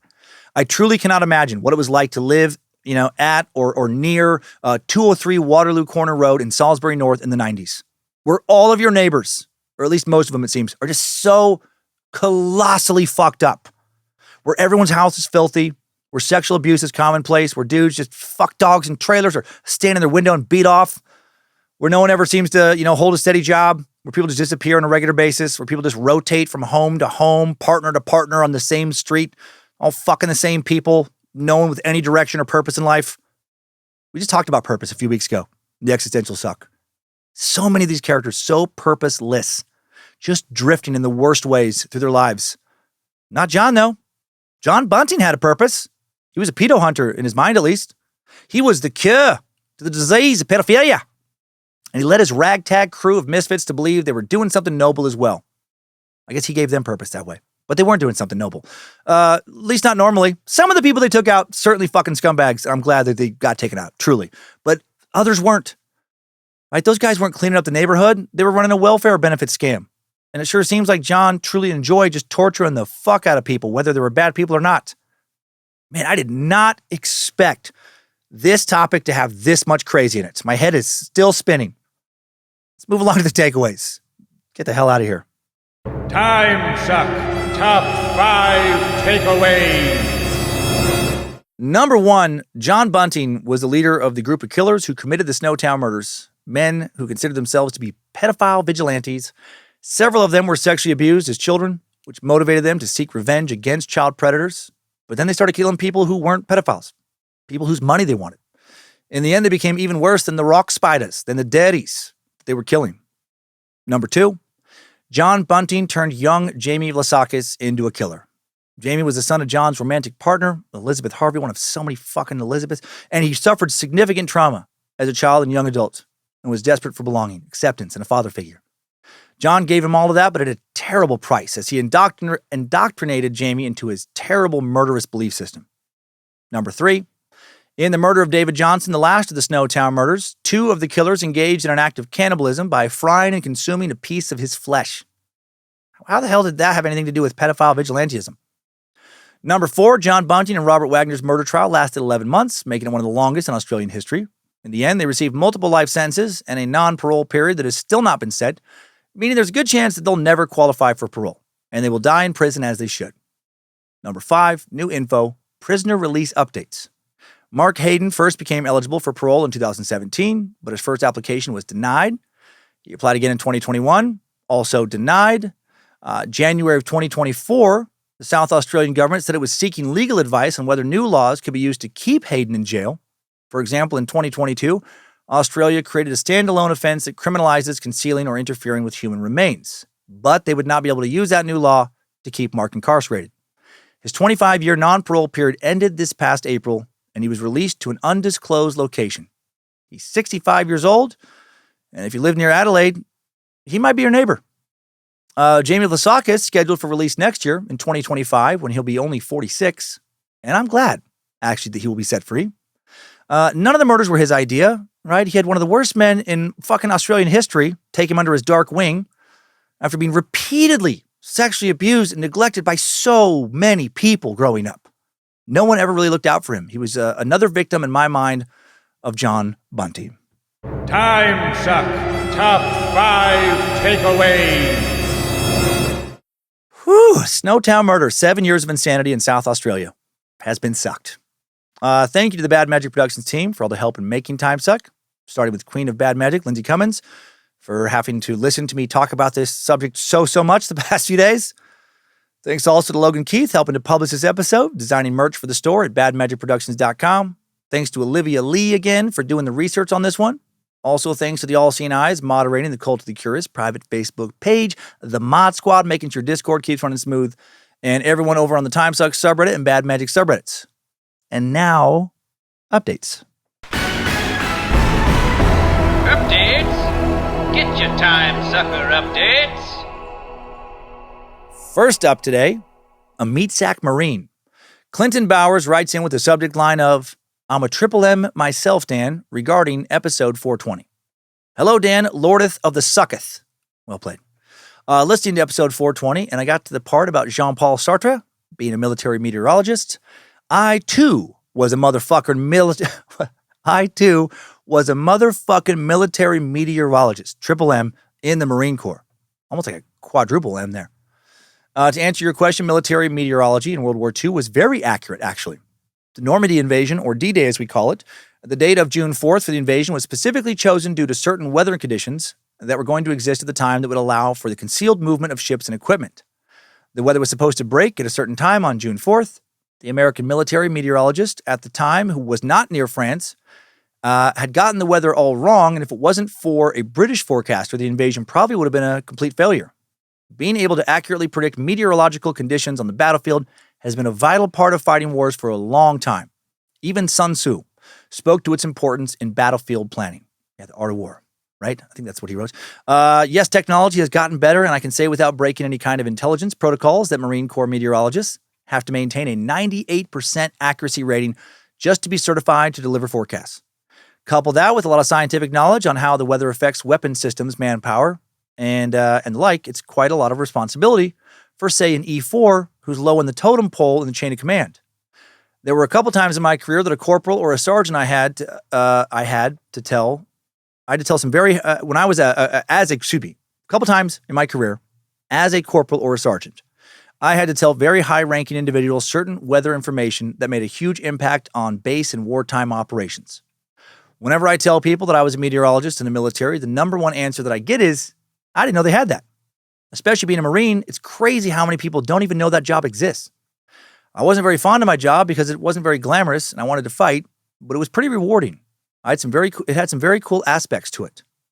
I took my job very seriously because it was iterated constantly that our job could have a massive impact on Marine safety and efficiency on and off the battlefield. I did it the majority of the time that I was in. I supported airfield operations, but part of my time was also the support of battlefield operations. I can say that in the entire time I was in, which was 7 years and some change, that I only got about 2 forecasts wrong. And by wrong, I mean I didn't exactly calculate the correct information. They were close, but not 100%. With that being said, I did maintain a 99% accuracy rating on my forecast. Good for you. I'm actually really happy that I got to learn meteorology because now I have a better understanding of how it works in my daily life. And it's actually a huge impact on my outdoor activities like hunting, fishing, riding dirt bikes.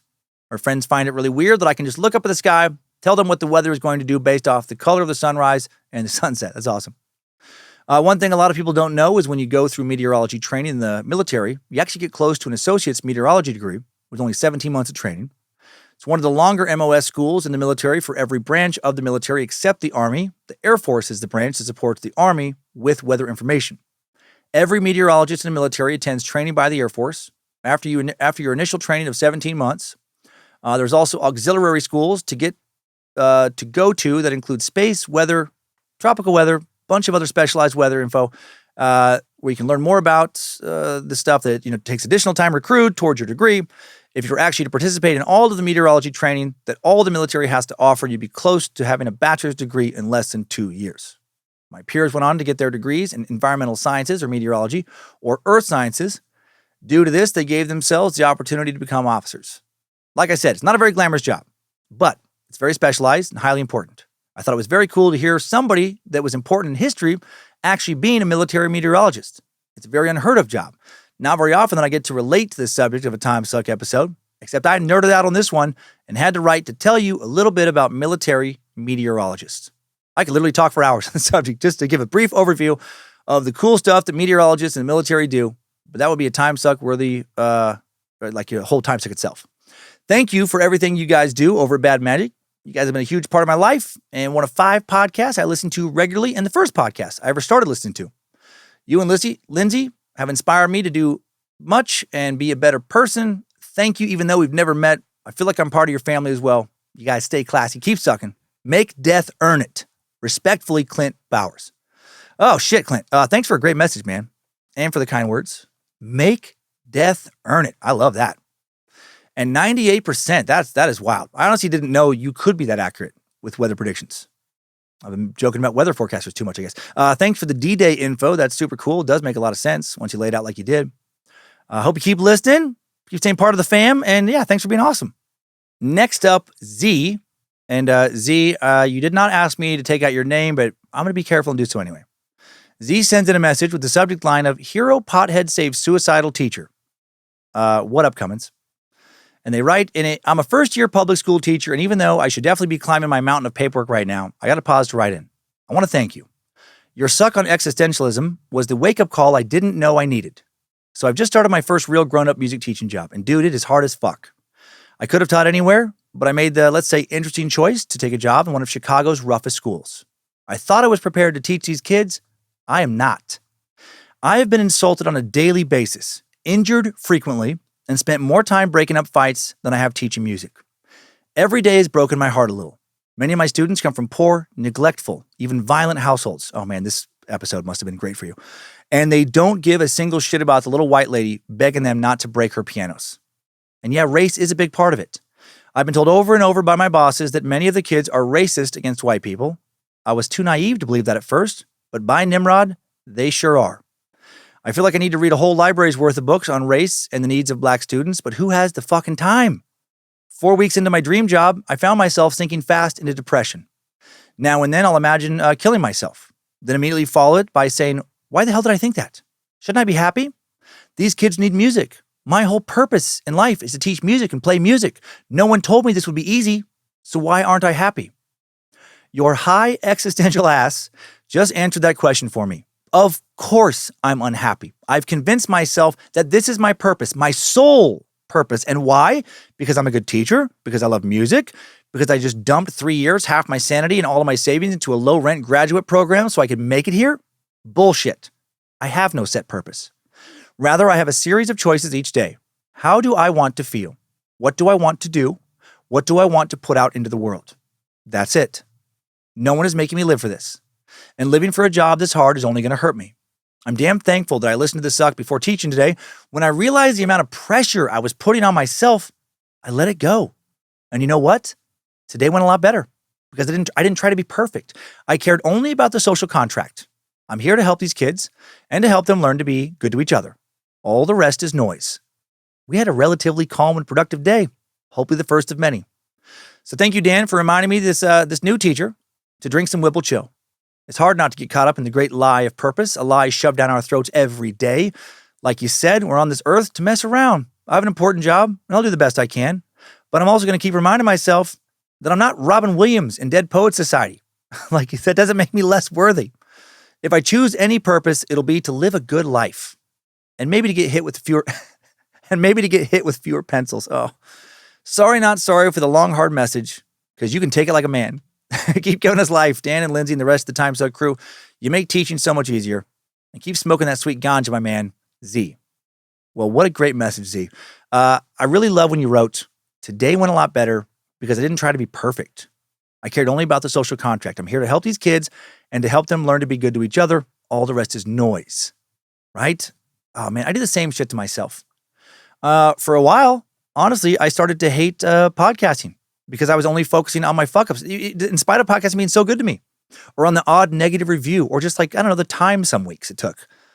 You know, because I wanted each episode to be perfect, just like you talked about pressure, put all this pressure on myself. God, why can't I say that word? Why is my tongue fuck up here? Why did I get this thing wrong? Why didn't people like this episode as much as I liked it? Blah, blah, blah, blah, blah. Stupid shit. And, and I had to remind myself, I chose all this. And that I'm not perfect and neither is anyone else. And I owe no one perfection. And that I don't need to make everyone happy. And when I took on this mindset of just do your best, enjoy it, have fun with it, hope others enjoy it, and then let it the fuck go. Ironically, when I started to care a little less, the end product got a little better. And much more importantly, I'm happier. And life is too short to suck the fun out of it. Right? Suck the fun out of a job by having the wrong, shitty perspective. What if the next 5 years you make, Z, just one big positive impact on a student's life? Just one out of thousands of students, just one student, you really make that impact. Won't it be worth it? Or what if you just make some small impacts on a few students that won't even ever realize how much you help them or appreciate music, won't ever tell you, won't ever give you that gratitude? That's also worth it. Or what if you just fucking try your best and you do the best you can? And if they don't receive it, well, that's on them. That's also okay. You know, maybe you'll be helping just by showing them that not all white people are who they think they are, and they'll become a little bit less racist. And that'll be thanks to you, just being you. And that's also amazing. There's so many ways to make it amazing. So just keep being amazing, Z. And one more today from an anonymous professional bookworm. Another amazing me-sack. This sweet bibliophile writes in with a subject line of censorship sucks and we should be mad about it. Dear Timesuck crew, this is going to be a long one. Sorry, not sorry. I've been pondering for a while now about suggesting book banning and censorship as a topic. As a longtime, almost 30 years library professional and library director, this is a topic that is near to me, but I don't know if anyone else would care that much. Then I found this article this morning and decided I couldn't wait. Thank you for the link. In summary of the article, Post Falls, Idaho Library, which is, about 10 minutes from me, is proposing measures to restrict access to adult material and require ID to use adult collections, which will literally be locked behind closed doors. The use of this area will be recorded by cameras and a log kept of who goes in and out. This is so egregiously against everything that libraries stand for, it makes me sad and angry. All of this is in the name of keeping harmful materials, quote unquote, away from children. But what defines harmful materials is very debatable. I have literally been asked to remove all puberty, body, and sex education books from my children's section. And I've had several people tell me that we shouldn't have any LGBTQ plus books or representations at all. I could tell more horror stories, but it would be a novel. While this particular restriction is worse than I have seen, it is by no means an isolated incident. Here in Indiana, a school librarian can face felony charges if they give a kid a book that someone considers harmful. Public librarians narrowly avoided being included in that legislation. This is all being led by shady groups like Purple for Parents and Moms for Liberty that have extreme political and social agendas. I often wish that more people outside the library bubble knew that these things were happening. I truly believe that there are more good people out there who support libraries, but the agenda is being controlled by the few who show up and complain. Good people need to get involved and actively fight for the right to access information. I could go on, but I've got to work to continue my nefarious plot to corrupt the children. Thanks for everything you do to spread knowledge to the world. Sincerely, a loyal Space Lizard. Fuck, Space Lizard, yes, great suggestion. Maybe it could be a short suck. At the very least, I'm addressing it now with some thoughts and letting people hear your thoughts. You know, before I pushed pause on stand-up comedy touring to focus on podcasting, just be home more with family and friends and rest more, I was joking about this very subject. It was my favorite bit I was working on. It is scary. It's scary mainly because, as you wrote, what defines harmful materials is very debatable, wildly subjective. I watched a clip online by the Good Liars. God, they're so funny. Where at a protest over harmful books in schools, a man asked this woman, one of the hosts, asked this lady who's protesting, she's wanting to ban books. He asked her if kids should be able to access a book in their library that condones slavery, genocide, and rape. And this woman gets all fired up. Oh, absolutely not. Oh, God, no. That book needs to be banned now. Then she's told by this guy that the book he's referencing is the Bible. Exodus chapter 21, verses 20 and 21, explicitly state that a slave owner may beat their slave within an inch of their life. Deuteronomy chapter 20, verses 16 to 17, has God ordering the Hebrews to commit 6 complete and total genocides. Deuteronomy chapter 22, verses 20 and 29 lay out the means by which an incel may rape a virgin, pay off her father, and marry her. Nothing says she has a right to say no. I doubt a single person in favor of banning books in schools will be okay with banning the Bible. And I don't do this to pick on Christians. I don't point this out, truly. I do it to illustrate how when you open a door like this, odds are it's going to slam back and hit you in the fucking face in a way you did not expect. There is not, and there has never been, actual fucking porn, like Hustler, Penthouse, porn in school libraries. That's not what people are trying to ban. That is bullshit propaganda. They're just trying to ban books that don't align with their highly subjective worldview. And when you do that, you open the door to then have books you hold near and dear in your worldview also be banned, which is why I am very against censorship. You want to monitor what your kids read? You should. You should build a relationship with your kids where they feel comfortable sharing what they read with you. You should be checking in with them a lot. And you can tell them why you don't want them to read such and such a book.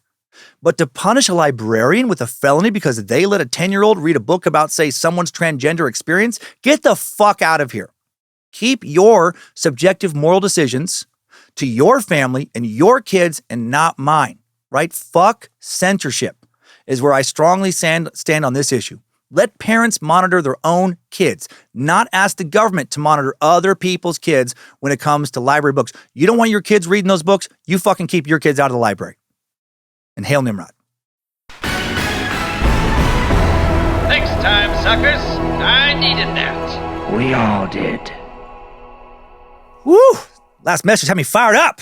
Blood's boiling a little bit right now. Thanks for listening to another Bad Magic Productions podcast. Scared to Death and Timesuck each week. Short Sucks and Nightmare Fuel on the Timesuck Scared to Death podcast feed some weeks. Please don't move into a neighborhood full of nothing but rock spiders, deadbeat parents, chronically unemployed, openly masturbating dog fuckers, and a gang of idiots who will torture and murder you for your government welfare checks this week. There's got to be some other place you can live that's also very affordable, right? But just not full of so many outrageous dirtbags. Find some place you can live safely and where you can safely keep on sucking.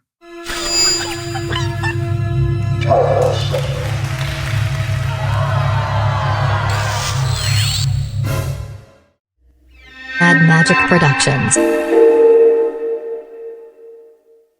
I checked to see if things had improved in recent years in the gang's old neighborhood on Waterloo Road, Salisbury North.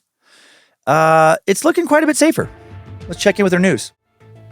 Can you help police find a man responsible for a terrifying attack which has left another man scarred for life? The victim received a cut to the head and across his back after being slashed on Waterloo Corner Road at Salisbury North in November. It's disturbing and frightening for members of the public to be involved in incidents like this, especially when they are random attacks. The man has been left with a 45-centimetre scar across his back. This security vision shows the suspect, a Caucasian man in his 20s or 30s with blonde hair, and a woman he was with. It was filmed nearby shortly after the confrontation. Any assault, especially in this case involving a weapon, is a very serious matter. If you recognise these people, call Crime Stoppers on 1800 333 000. Crime Stoppers SA, Police Credit Union, and 9 years supporting... Yeah, sure, someone got randomly stabbed and slashed, but doesn't sound like their dog got fucked. And the suspect didn't rape them or molest their kids. So good on you, Salisbury North. Good on you.